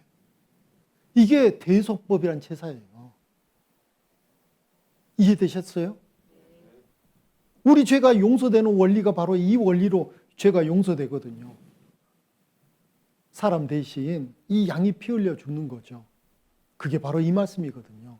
로마서 6장 23절 같이 읽겠습니다. 죄의 삭은 사망이요. 짐승이 대신 죄값 치러준 거예요. 짐승이. 이걸 잘 기억해 놓으셔야 돼요. 그래서 자, 이제 첫사람 아담 하와가 죄를 짓고 자기 부끄러움을 가리려고 자기 힘으로 옷을 만들어 입었죠. 그런데 이 옷이 자기 부끄러움을 가려졌습니까? 못 가려졌죠. 그래서 이들에게 베푸신 하나님의 은혜가 뭔지 둘째 날 말씀드렸습니다. 여호와 하나님이 아담과 그 아내를 위하여 가로넣기. 뭐일까요? 예, 기억하시네요. 가죽옷을 지어 입히시니라.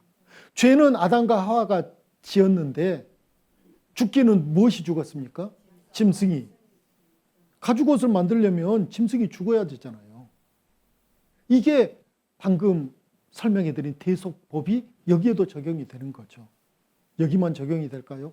가인과 아벨이 제사를 지냈는데 하나님이 가인의 제사는 안 받았습니다. 아벨의 제사만 받았어요. 왜요? 예, 여기는 피가 없잖아요. 여기는 피가 있잖아요. 대신 죽었잖아요.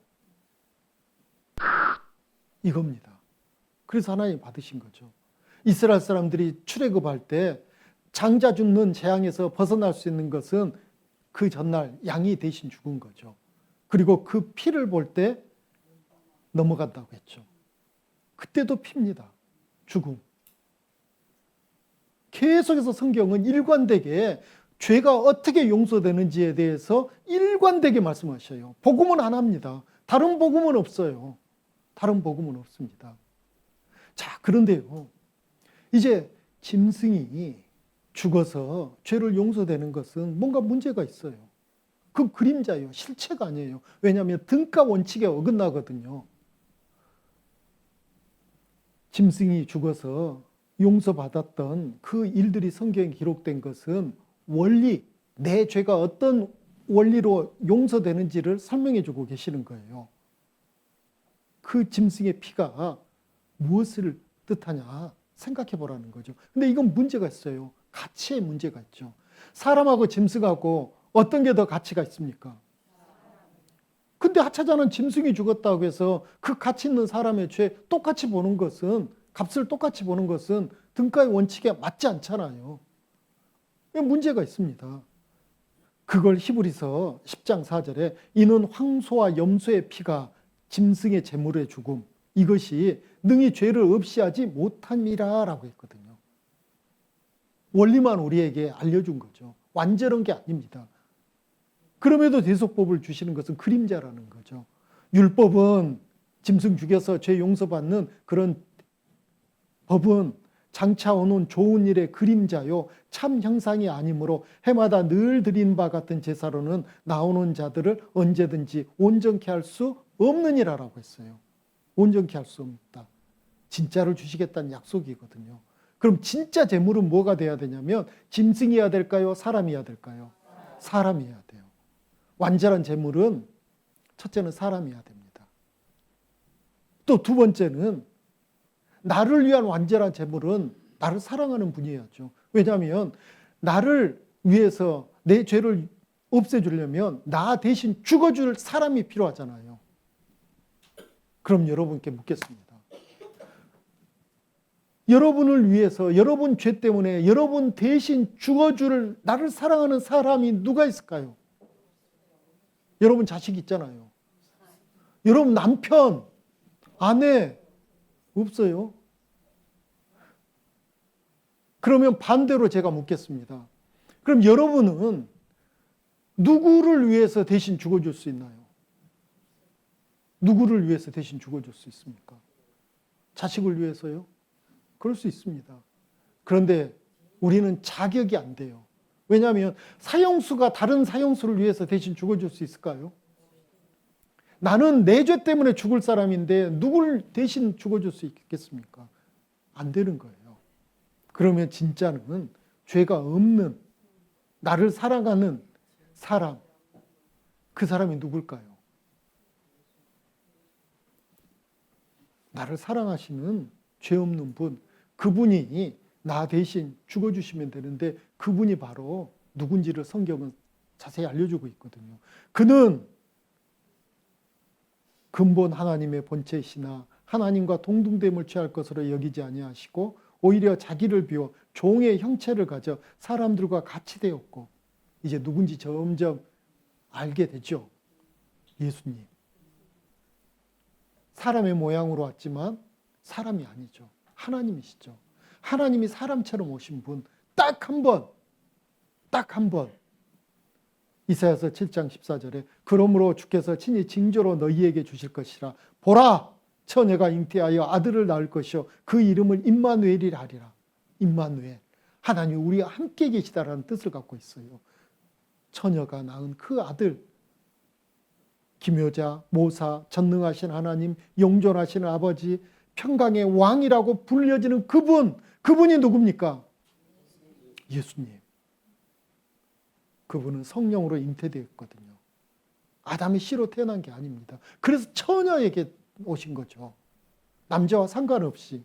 우린 다 아담의 씨로 태어났습니다. 예수님은요, 성령으로 이 땅에 오셨거든요. 예수님이 오신 이유가 이겁니다. 마태복음 20장 28절입니다.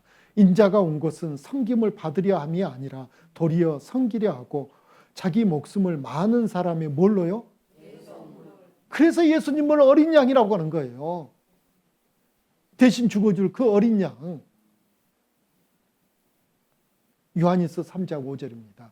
그가 우리 죄를 없이 하려고 나타나신 바 된 것을 너희가 아나니 그에게는 죄가 뭐라고 되어 있습니까? 그가 누굴까요? 예수님. 예수님에게는 죄가 없어요. 왜 없어요? 하나님이시니까요. 하나님이 사람이 되어서 오신 분이니까요. 그 예수님, 그분이 죄인을 구원하시려고 세상에 오셨대요. 언제요? 2000년 전에요. 누굴 위해서 오셨을까요? 예, 죄인 된 나를 위해서 예수님이 오셨다라는 것을 우리는 기억해야 됩니다. 그러면 이제 더 중요한 내용이 있습니다. 잠깐만 쉬었다가 이제 진짜 예수님이 나를 위해서 어떤 일을 하신지를 말씀드리려고 하는데요. 지금 쉬는 시간은 진짜 급한 용무만 있으시면 갔다 오시고요. 나머지 분들은 조용히 지금까지 들었던 말씀을 자리에서 좀 생각하시면서 이따가 바로 말씀을 듣도록 하겠습니다. 자, 이제 중요한 말씀을 드릴 건데요. 이제 잘 생각해 보셔야 돼요. 첫 번째는 내 죄는 지금 어디에 있는지 생각해 보셔야 돼요. 말씀을 찾아 드릴 거거든요. 그리고 두 번째, 내 죄 값이 있거든요. 요게 지불됐는지 생각해 보셔야 돼요. 내 죄값이 내졌는지. 세 번째, 내 죄는 얼마나 용서됐는지, 요것도 세 가지를 알아봐야 돼요. 내 죄가 얼만큼 용서됐는지, 이 세 가지를 알아보고 이제 우리가 채점을 해야 돼요. 채점을. 그러고 보면 내가 구원됐구나, 아니야 난 아직 구원 못 받았구나, 이걸 내 스스로 당연히 알게 되는 거죠. 그래서 지금부터 전해지는 말씀은 이제 요 세 가지를 내 스스로 평가해 보는 겁니다. 알아보는 겁니다. 내 죄는 지금 현재 어디에 있는가? 나한테 있는가? 아니면 다른 어디에 있는가? 그리고 또 내 죄값 하나님 앞에 완벽하게 다 지불이 됐는지 아니면 좀 남아있는지, 또 내 죄가 용서됐다면 도대체 얼마나 용서됐는지, 이것을 내 생각으로가 아니고요, 하나님 말씀으로 하나님이 뭐라 말씀하시는지 이 세 가지에 대해서 우리는 눈 번쩍 뜨고 찾아보면서 생각해 보면 그렇구나, 요거 해결됐네, 요거 해결됐네, 요거 해결됐네, 다 해결됐네, 이렇게 되거든요. 그래서 잘 보셔야 돼요. 자, 이제 첫 번째, 내 죄가 어떻게 됐는지 이제 좀 보겠습니다. 어디에 있는지. 자, 이사야서 53장 6절 말씀인데요. 찾을 수 있으면 찾아보십시오. 구약 이사야서 53장 6절.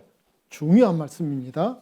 제가 중요하다고 오늘 여러 번 말씀드리니까 다 중요하네. 예, 다 중요해요, 오늘 말씀은. 이사야서 53장 6절. 자, 같이 한번 읽어보겠습니다. 우리는 다 양 같아서 그릇 행하여 각기 제 길로 갔거늘 여호와께서는 우리 무리의 죄악을 그에게 담당시키셨도다. 대속법의 그 짐승 죽이는 그 제사법 보셨죠? 그걸 생각하면서 이 말씀을 보십시오.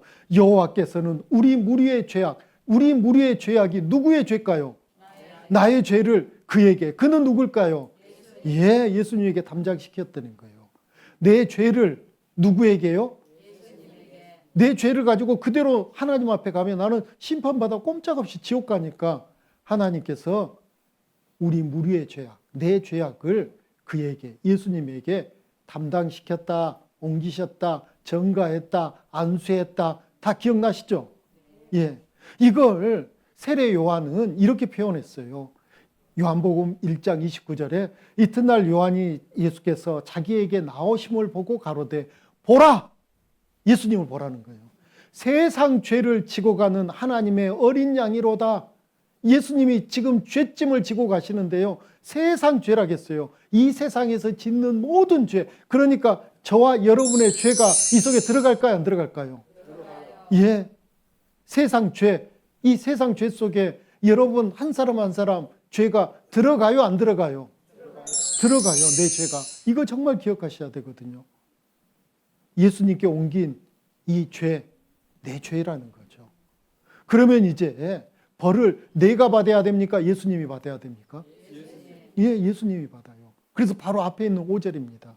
그가 찔림은 우리의 허물을 인함이요 그가 상함은 우리의 죄악을 인함이라. 그가 징계를 받음으로 우리가 평화를 누리고 그가 채찍에 맞음으로 우리가 나음을 입었도다. 이 말씀을요 살짝 바꿔서 읽어보겠습니다. 그럼 하나님 더 좋아하실 겁니다. 그가 누굴까요? 우리라는 말에다가 자기 이름을 넣어보세요. 예수님이 찔림은 이재영의 허물을 인하며 이렇게요. 자, 같이 읽겠습니다. 제 이름 따라하지 마세요. 예. 예수님이 찔림은 이재영의 허물을 인함이요 예수님이 상함은 이재영의 죄악을 인함이라. 예수님이 징계를 받음으로 이재영이가 평화를 누리고 예수님이 채찍에 맞음으로 이재영이가 나음을 입었도다. 제대로 읽은 거죠. 예. 예수님이 우리 대신요. 자, 보세요. 여호와 하나님이 그동안 대속법을 통해서 짐승의 피를 그렇게 받으신 것은 이건 진짜가 아니고 진짜가 있다라는 거죠. 세상 많은 사람들의 모든 죄를 세상 죄라고 한마디로 표현했습니다. 그 죄를 예수님께 이렇게 옮겨버리신 거예요. 그래서 죄는 사람이 지었지만, 세상 사람이 지었지만 죄 값을 예수님께 묻는 거예요. 그래서 예수님이 죄값 내신 거예요. 십자가에서요. 손과 발에 못이 박히고 피를 흘려서 죽으셨거든요. 그 불법 재판장을 한번 생각해 보셔요. 로마 병사들이 예수님을 조롱했거든요. 가시 멜루관을 씌웠죠. 홍포를 입혔죠. 그리고 온 몸을 쇠붙이가 들려있고 짐승뼈가 붙어있는 그 채찍으로 온몸을 때렸습니다. 유혈이 낭자합니다. 이 벌 누가 받을 벌이에요? 내가 받을 벌을 예수님이 대신요. 온몸이 찢겼어요. 온몸이요. 물과 피를 다 쏟습니다. 내 머리에 가시면류관이 씌워져야죠. 내가 이 머리로 얼마나 나쁜 생각을 많이 했습니까? 근데 나 대신 예수님이 가시면류관을 써주신 거죠. 손에 못이 박혔습니다. 내가 죄를 지었잖아요. 내 손으로. 그런데 나 대신 예수님이 내 발에 못이 박혀야 되는데 예수님이 대신 못 박혀주신 거예요. 내 가슴에 창이 들어와야 되는데 예수님 가슴에 창이 들어와서 물과 피를 다 쏟으셨어요. 그리고 돌아가셨거든요. 마지막 돌아가시면서 사람들에게 하신 유언 같은 마지막 말씀입니다. 요한복음 19장 30절 예수께서 신포도주를 받으신 후 가라사대 같이 읽겠습니다. 다 이루었다 하시고 머리를 숙이시고 영원히 돌아가시니라. 다 이루었대요. 뭘 다 이루었을까요? 자, 그러면 보십시오. 지금까지 말씀 보셨죠? 자, 내 죄는 어디에 있었어요? 어디로 갔어요? 나한테 있습니까? 예수님한테 갔습니까? 그걸 내가 했어요? 하나님이 하셨어요? 그러니까 내가 지금 내 죄가 나한테 있는 줄 알았는데 예수님한테 간 걸 나는 그동안 몰랐어요. 내가 했다면 알죠. 하나님이 하셨어요. 왜 하셨을까요? 나를 그만큼 사랑하신 거죠. 내 죄 용서하시고 싶은 거죠. 그래서 나는 부탁도 안 했는데 하나님이 내 죄를 예수님께 다 옮겨버린 거예요. 그래서 내 죄는 지금 나한테 있어요, 없어요? 없어요. 아이고, 잘 됐네. 예, 그렇죠. 그러면 내 죄값은 지불됐을까요? 됐잖아요. 십자가에서. 우리 봤잖아요. 말씀을요. 예수님이 십자가에 매달리셔서 마지막 우리에게 하신 말씀 다 이루었다. 그 말이 뭘까요? 헬라 말로 보면 테텔레스타이라고 해요. 그건 상업적인 법률적인 용어거든요. 완불했다라는 거죠. 완불. 그러면 내 죄값 지불됐습니까? 안 됐습니까? 어이구, 지불됐네요. 내 죄값 지불됐어요. 마지막 하나 남았습니다. 내 죄는 얼만큼 용서됐는지 그것만 이제 확인해 보면 돼요. 뭘로 확인해야 돼요? 내 생각으로요? 말씀으로요. 말씀으로. 이사야서 38장 17절에 보옵소서 내게 큰 고통을 더하신 것은 내게 평안을 주려 하심이라. 주께서 나의 영혼을 사랑하사 멸망의 구덩이에 던지셨고 나의 모든 죄는 주의 등 뒤에 던지셨나이다. 등 뒤에 던졌단 말은 다시 또 벌 준다는 뜻이겠어요? 안 보시겠다는 뜻이죠. 그거잖아요. 예. 또 미가서에는 7장 19절에 우리의 죄악을 발로 밟으시고 우리의 모든 죄입니다. 모든 죄는 깊은 바다에 던지시리이다. 모든 죄.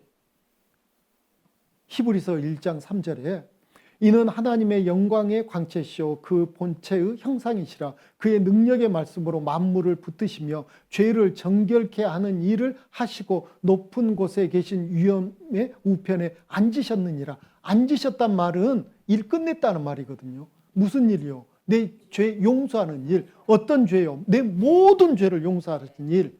그래서 히브리서가 우리에게 이렇게 말씀하고 계셔요. 히브리서 9장 12절 같이 한번 읽어보겠습니다. 염소와 송아지의 피로 아니하고 오직 자기 피로 영원한 속죄를 이루사 단번에 성소에 들어가셨느니라. 한 번 더 읽겠습니다. 뜻이 뭔지를 생각하면서 천천히 한번 읽어보셔요. 이게 무슨 뜻일까 생각하면서 읽으면 하나님이 그 뜻을 생각나게 하시고 풀어주실 겁니다. 천천히 같이 읽겠습니다.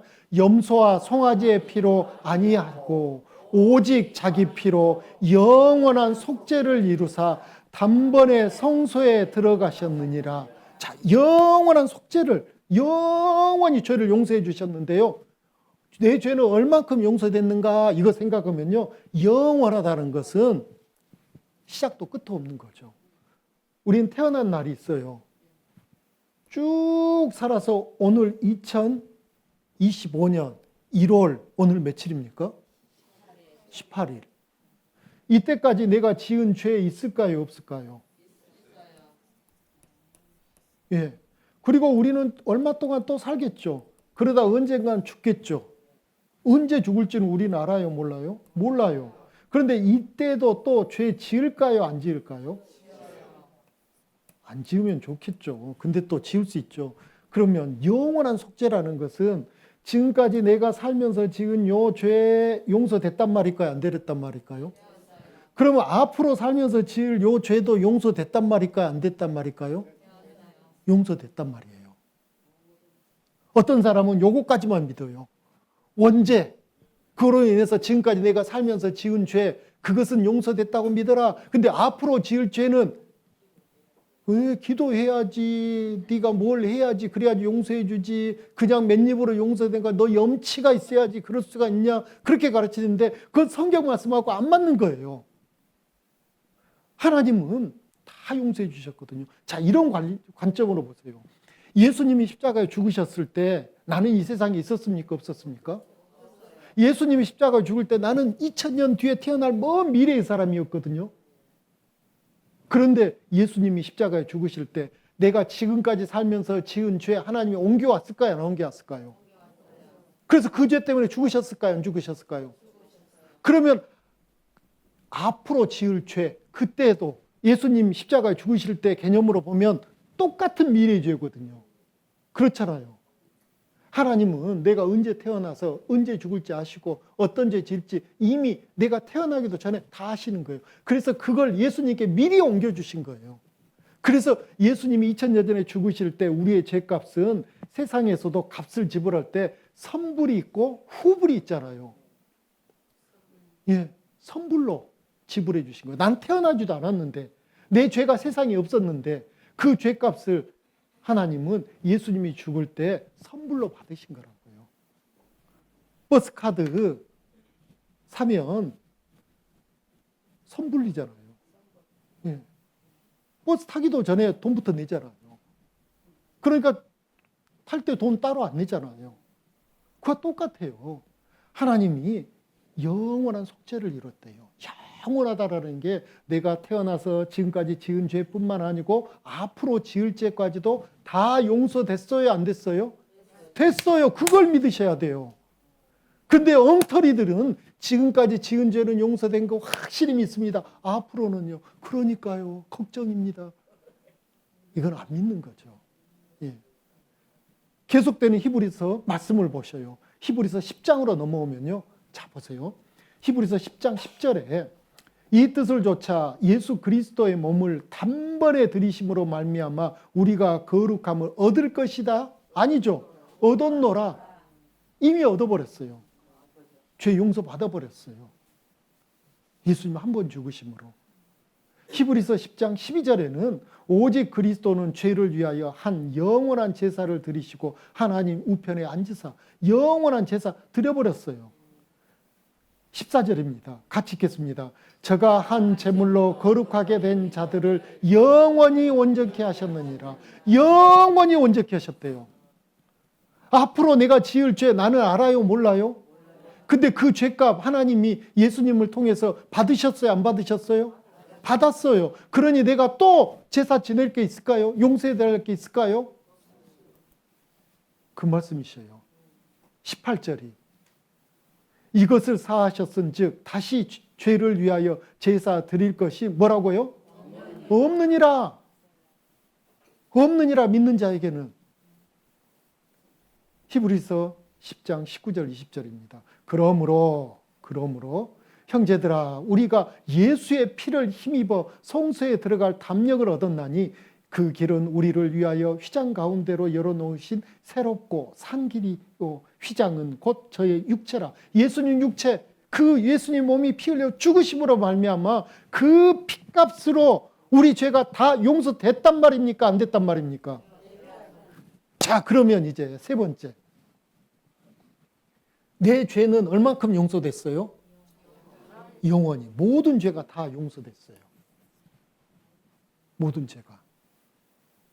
이게 누가 말씀하신 거예요? 하나님. 이걸 믿는 거예요. 이걸. 아, 하나님이 나를 사랑해서 내 모든 죄를 다 용서하셨구나. 그것을 믿는 겁니다. 그것을. 그것이 참다운 복음이거든요. 우리 모든 죄를 하나님이 이렇게 하셨대요. 이사야서 44장 22절. 내가 내 허물을 빽빽한 구름에 사라진 같이 내 죄를 안개에 사라진 같이 도말하였으니 너는 내게로 돌아오라. 내가 너를 구속하였습니다. 라고 했거든요. 정말 어려운 말이 또 하나 나왔어요. 구속이라고 하거든요.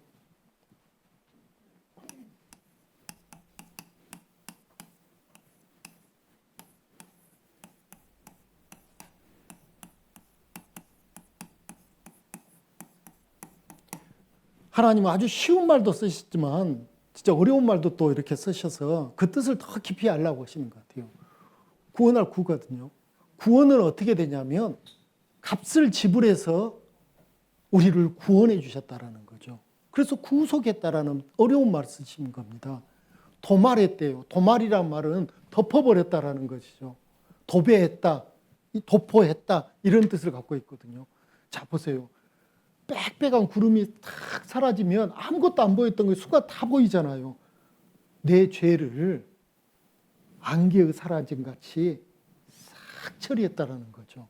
도말했으니까 돌아오라는 거죠. 돌아오면 도말해 주겠다라는 게 아니고 이미 도말했으니까, 즉 이미 다 죄를 용서해 놨으니까 걱정하지 말고 오라는 거예요. 믿으라는 거예요. 이사야 43장 25절 같이 읽겠습니다. 나 곧 나는 나를 위하여 내 허물을 도말하는 자니 내 죄를 기억지 아니하리라. 여기서 나는 누굴까요? 하나님. 하나님은 하나님 자신을 위해서 내 죄를, 내 허물을 덮어주신대요. 이 말씀 읽을 때마다 저는 너무 죄송스러워요. 나 같은 게 뭐라고? 나 같은 게 뭐라고? 나 한 사람 천국 보내려고 하나님이 사람이 되어서 이 땅에 오셔가지고 십자가에 피 흘려 죽기까지 해주시면서 나에게 이렇게 호소하고 계셔요. 네 죄를 내가 기억 안 한다. 하나님이 기억 안 한단 말은 또 벌 준단 말이에요. 이제 벌 안 준단 말이에요. 그거 깨달으라고요. 그게 죄에서 자유를 얻는 거예요. 우리 마음의 기쁨을 얻는 거예요. 도말이 이겁니다. 이렇게 지저분한 벽 페인트 칠해버리면 되잖아요. 우리의 모든 죄, 이런 끔찍하고 더러운 이 죄를 예수님 피로 이렇게 덮어버리는 거예요. 우리 죄를 이렇게 덮어버리는 거예요. 그러면 우리 죄 보여요, 안 보여요? 뭐만 보여요? 예수님 피만. 하나님 이렇게 우리 죄를 보신다라는 거예요. 나는 내 죄가 보일까 안 보일까요? 나는 보이죠. 기억도 나고 생각 다 나잖아요. 그런데 하나님은 우리 죄를 기억하신다고요? 안 하신다고요? 누가 그래요? 하나님 말씀이. 그럼 그 말씀을 믿어야 될까요? 안 믿어야 될까요? 안 믿으면요. 그건 어쩔 수 없죠. 하나님은 우리의 이 죄를 예수님 피로 싹 덮어버렸다라는 거예요. 이게 바로 도말이란 말의 뜻이거든요. 예수님 피로요. 덮어버렸대요. 우리 모든 죄가 예수님 피로 다 용서된 거, 이것을 믿으셔야 돼요. 구원은 믿음으로 완성이 되거든요. 로마서 1장 17절입니다. 로마서 1장 17절. 복음에는 하나님의 의가 나타나서 믿음으로 믿음에 이르게 하나니 기록된 바 오직 의인은 믿음으로 말미암아 살리라 함과 같으니라. 오직 의인은 믿음으로 무엇을 믿느냐가 중요하죠. 하나님의 그 진노의 심판대에서 우리는 벗어났다는 거예요. 믿기만 하면. 내 모든 죄가 예수 그리스도의 그 십자가 보혈로 다 값이 지불됐기 때문에 그것을 믿으면 살아요. 우리는 영원한 생명을 얻어요. 또 성경 요한복음 3장 16절입니다. 너무나 유명한 성경이죠. 같이 한번 읽어보겠습니다. 하나님이 세상을 이처럼 사랑하사 독생자를 주셨으니 이는 저를 믿는 자마다 멸망치 않고 영생을 얻게 하려 하심이라. 하나님이 세상을 이처럼 사랑했대요. 세상이 누굽니까? 나를요. 나를 이처럼 사랑했어요. 얼만큼이요? 독생자를 죽이실 만큼. 하나밖에 없는 자기 아들을 죽이실 만큼. 누구를 위해서 예수님이 죽어주셨습니까? 나를 위해서요. 세상에 이런 사랑이 어디 있어요? 이런 사랑이요.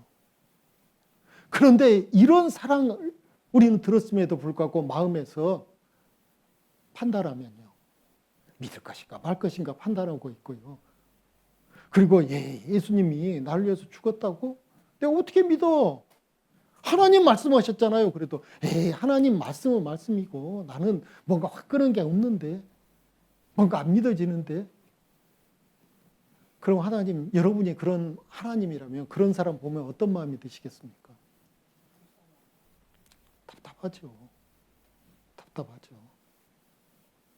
그 뒤에 있는 말씀입니다. 이는 저를 믿는 자마다 멸망치 않고 영생을 얻게 하려 하심이라. 영생을 얻게 하려고. 믿는 자마다요. 안 믿으면요. 안 믿으면 하나님도 어쩔 수 없어요. 원천무효가 되는 겁니다. 어떤 사람이 저에게 아이고 목사님 명절도 되고 그러니까 제가 목사님이 좋아하는 과일 하나 보냈습니다 하고 전화가 왔어요. 그런데 제가 당신이 왜 나한테 보내요? 난 싫어요. 그리고 택배 아저씨가 과일을 갖고 왔는데 전 필요 없어요. 안 받을래요. 그러면 그 과일 어디로 갈까요? 보내면 다시 가요. 그러면 제거될까요? 안 될까요? 안 돼요. 그런데 아이고 감사합니다 하고 받으면요. 그거 누구 것이 됩니까? 그때부터? 내 것이 돼요.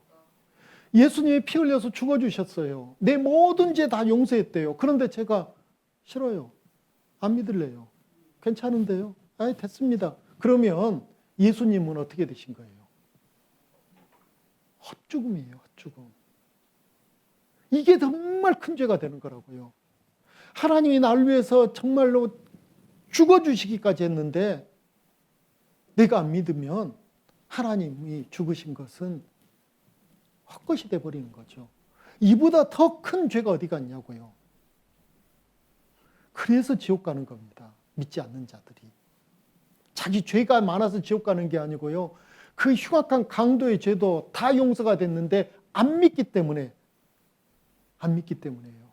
그래서 성경이 일관되게 말씀하시는 게 이거예요. 에베소서 2장 8절입니다. 에베소서 2장 8절에 너희가 그 은혜를 인하여 믿음으로 말미암아 구원을 얻었나니. 구원은 뭘로? 믿음으로. 은혜를 믿음으로. 은혜는 내가 뭔가 해서 받으면 그건 은혜가 아니죠. 염치 없이 받는 게 은혜잖아요. 그 은혜를 인하여 예수님 십자가 생각할 때마다 떳떳한 사람 어디 있어요?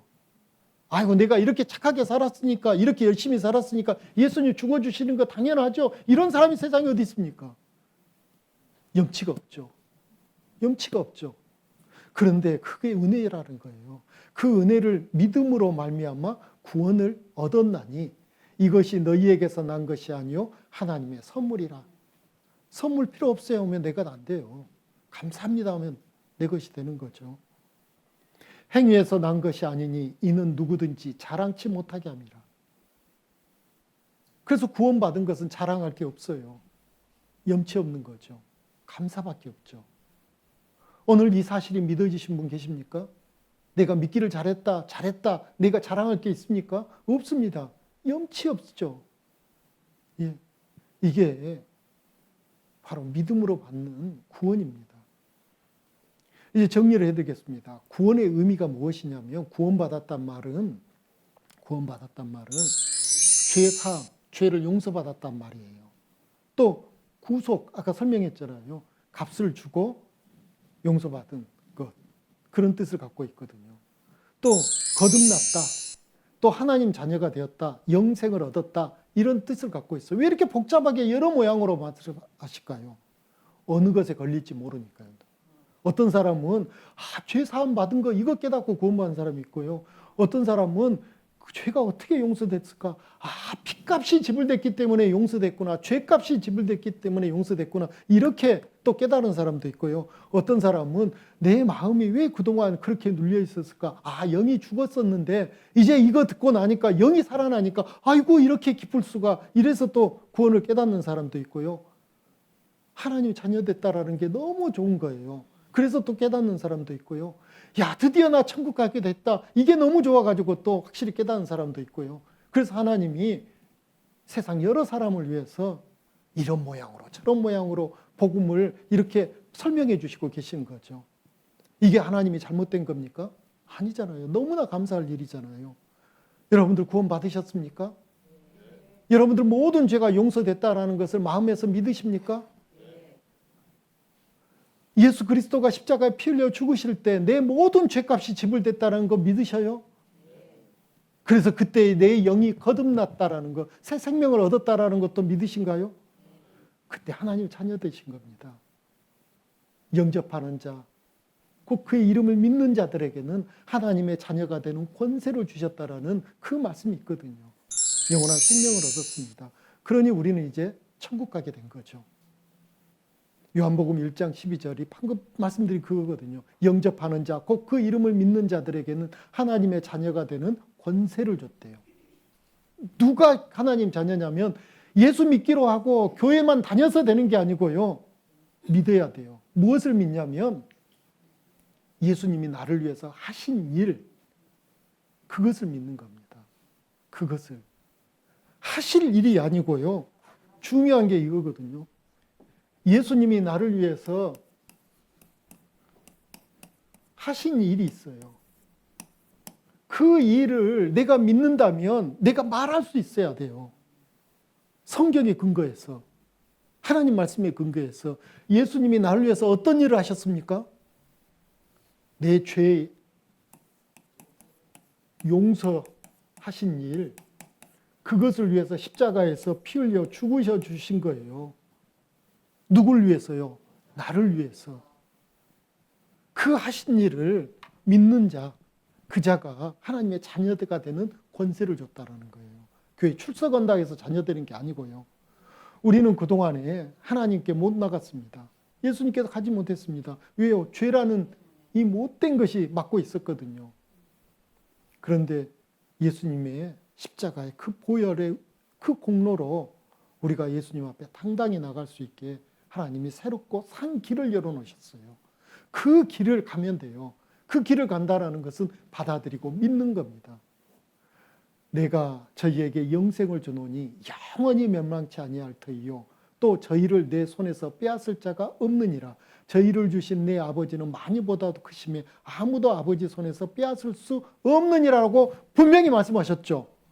그렇죠. 그런데 마귀는 앞으로 죄 지으면 너 어쩔래? 그 죄는 하나님 용서 못하셔. 이제 네가 또 무릎 꿇고 눈물 콧물 흘리고 빌어야 돼. 그래야지 용서해 주셔. 그럴 사람이 있을 줄 알고 성경에 써놓으셨어요. 제가 화면을 띄우지 않고 일부러 찾으려고 합니다. 히브리서 9장입니다. 히브리서 9장 25절입니다. 히브리서 9장 25절. 히브리서 9장 25절. 제가 26절까지 천천히 읽겠습니다. 히브리서 9장 25절. 잘 찾아서 잘 보셔요. 하나님이 뭐라 말씀하셨는지. 대제사장이 해마다 다른 것의 피로서, 다른 것이 피라는 게 짐승이거든요. 성소에 들어가는 것 같이 자주 자기를 드리려고 아니하실지니. 구약의 율법에는 죄를 지으면 대제사장이 특별히 대속죄일 날 죄를 용서하면 그것은 유효기간이 딱 1년이에요. 1년 뒤에는 또 짐승을 죽여서 또 죄를 용서받고 또 짐승을 죽었어요. 또 용서받고 죄가 생각날 때마다 또 짐승을 죽여야 돼요. 그게 그림자였고 그것은 완전한 것이 못 됐다고 했잖아요. 그런데 지금도 그렇게 완전하지 못한 그림자 같은 것만 믿으라고 하는 데가 있거든요. 성경을 모르는 거예요. 자, 보십시오. 26절에. 그러면 그가 세상을 창조하실 때부터 자주 고난을 받았어야 할 것이로되 이제 자기를 단번에, 몇 번에요? 단번에 제사로 드려 죄를 없게 하시려고 세상 끝에 나타나셨느니라. 자, 보세요.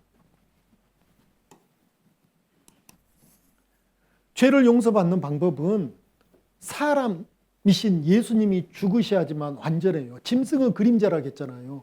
내가 태어나서 이때도 죄짓고 이때도 죄짓고 이때도 죄짓고 이때도 죄짓고 지금도 죄를 짓고 앞으로도 또 죄를 계속 지어요.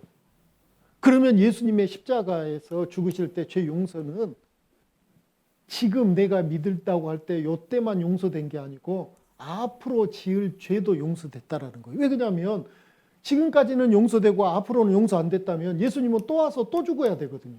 또 와서 또 죽고 죄 지을 때마다 또 죽고 죄 지을 때마다 또 죽고 이렇게 안 하겠다라는 거예요. 하나님은 첫사람 아담의 죄부터 세상 끝날 사람의 죄까지 이게 다 세상 죄라고 표현하고 이 세상 모든 죄를 한 번에 다 해결했다는 거예요. 내가 앞으로 지을 죄마저도 한 번에 다 용서했다라는 거예요.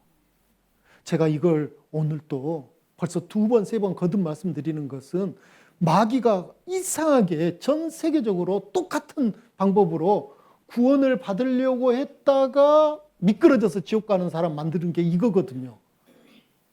지금까지 지은 죄는 확실히 믿으라예요. 앞으로 지을 죄는 그걸 네가 어떻게 알아? 이렇게 만드는 게 예수님의 완전하신 사역을 부분적으로만 믿게 하는 거죠. 전체적으로 다 믿지 못하도록. 여러분들 앞으로 지을 죄 용서됐습니까? 안 됐습니까? 나는 무슨 죄 지을지 알아요? 몰라요? 그것도 예수님이 용서해 놓으셨어요? 안 해 놓으셨어요? 용서해 놓으셨어요. 그걸 믿으시기 바랍니다. 제가 말씀드리는 게 아니고요. 하나님 말씀이 그렇게 말씀하고 계시잖아요. 여러 모양으로. 내 모든 죄가 다 용서됐어요. 자, 그러면 앞으로 제 마음대로 지어도 될까요? 절대 안 됩니다. 절대로. 그거 내일 오시면 이제 또 말씀드리겠습니다. 이제 우리는 하나님의 자녀니까 하나님 자녀답게 살아야 되죠. 하나님 자녀답게 살아야 되는데 그렇지 못하면요. 안 되는 거죠. 안 되는 거죠. 제가 마지막으로 혹시 이 자리에 그래도 사람이 벼룩도 낯짝이 있지, 죄를 용서받으려면 그래도 뭔가 조금이라도 좀 하고 용서를 받아야지 떳떳하지, 그냥 생으로 이렇게 받으면 그거 아닌지, 이건 좀 찜찜한데, 이런 분이 계실지 몰라서 성경에 예수님이 십자가에 죽으실 때 마지막으로 구원받은 한 사람을 소개해 드리려고 합니다. 예수님 십자가에 달리셨을 때 예수님만 달리신 게 아니고 양편에 강도가 있었거든요. 그 일이 누가복음 23장 39절부터 기록되어 있는데요. 제가 읽어드리도록 하겠습니다. 달린 행악자 중 하나는 비방하여 가로되 내가 그리스도가 아니냐 너와 우리를 구원하라 하되, 하나는 그 사람은 꾸짖어 가로되 내가 동일한 정죄를 받고서도 하나님을 두려워 아니하느냐. 우리는 우리의 행한 일에 상당한 보응을 받는 것이 이에 당연하거니와 이 사람의 행한 것은 옳지 않은 것이 없느니라 하고, 그 다음은 42절 43절은 같이 읽겠습니다. 가로되 예수여 당신의 나라에 임하실 때 나를 생각하소서 하니 예수께서 이르시되 내가 진실로 내게 이르노니 오늘 내가 나와 함께 낙원에 있으리라 하시니라. 예수님이 오늘 네가 나와 함께, 낙원이 어딜까요? 천국에 있을 거라는 거죠. 천국 간다라는 거예요. 누구에게요? 한편이 강도에게요. 오른쪽인지 왼쪽인지 성경이 안 나왔으니까 모르겠습니다. 근데 한쪽 강도는 막 예수님을 비난했습니다. 끝까지 비난했어요. 그런데 한쪽 강도는 이 강도에게 야, 너나 나는 십자가 형 받을 만한 나쁜 짓 했잖아. 근데 이분 예수님은 무슨 죄가 있냐. 그래서 이 사람은 꾸짖었어요. 그리고 예수님께 저 좀 불쌍히 여겨 주십시오. 예수님 천국 가실 때 저 좀 기억해 주십시오. 이 말은 저 좀 불쌍히 여겨 주십시오. 그러자 예수님이 이 사람이 뭐라 하겠습니까? 오늘 나와 함께 낙원에 있으리라.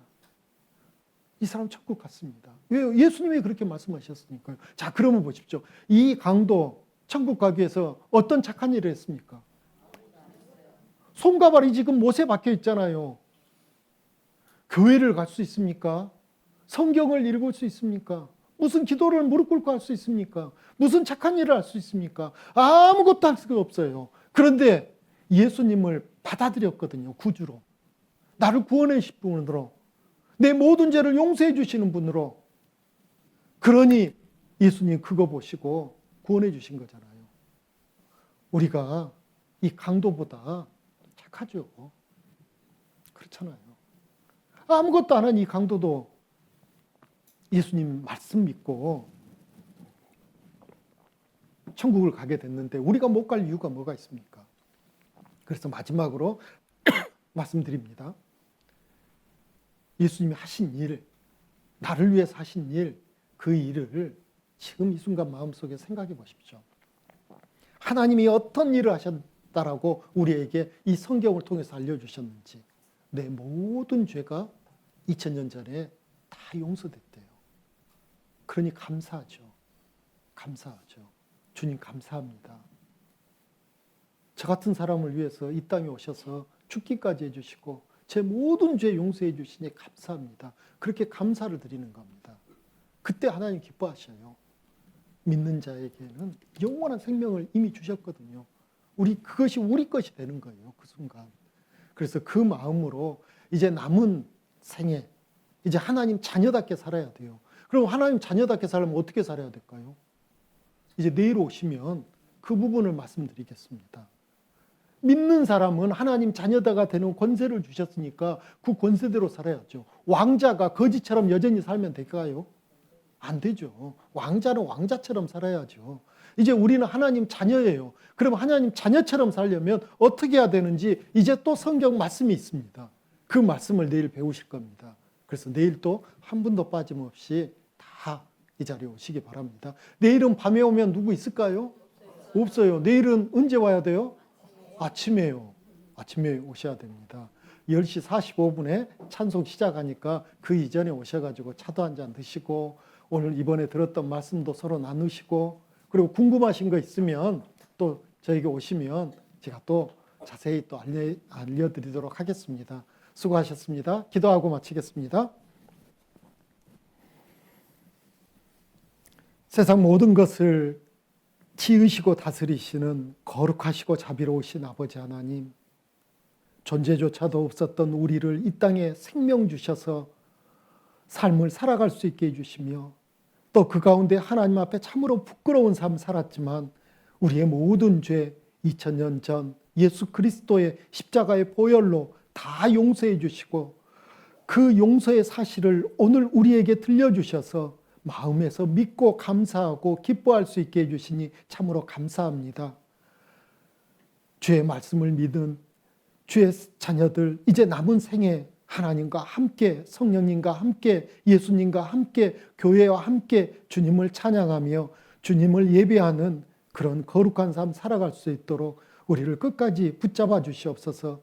또 우리의 연약함과 우리의 악함을 아신 하나님, 우리를 좀 더 선한 사람으로, 하나님 보시기에 온전한 사람으로 날마다 변화시켜 주시기를 간절히 기도합니다.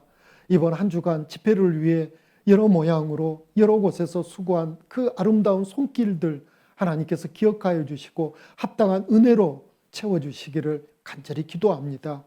또 아직 믿음에 이르지 못한 자 있다면 포기하지 않고 끝까지 다시 한번 말씀을 듣는 가운데 구원의 영생의 그 축복을 누릴 수 있도록 은혜를 끝까지 베풀어 주시기를 간절히 기도합니다.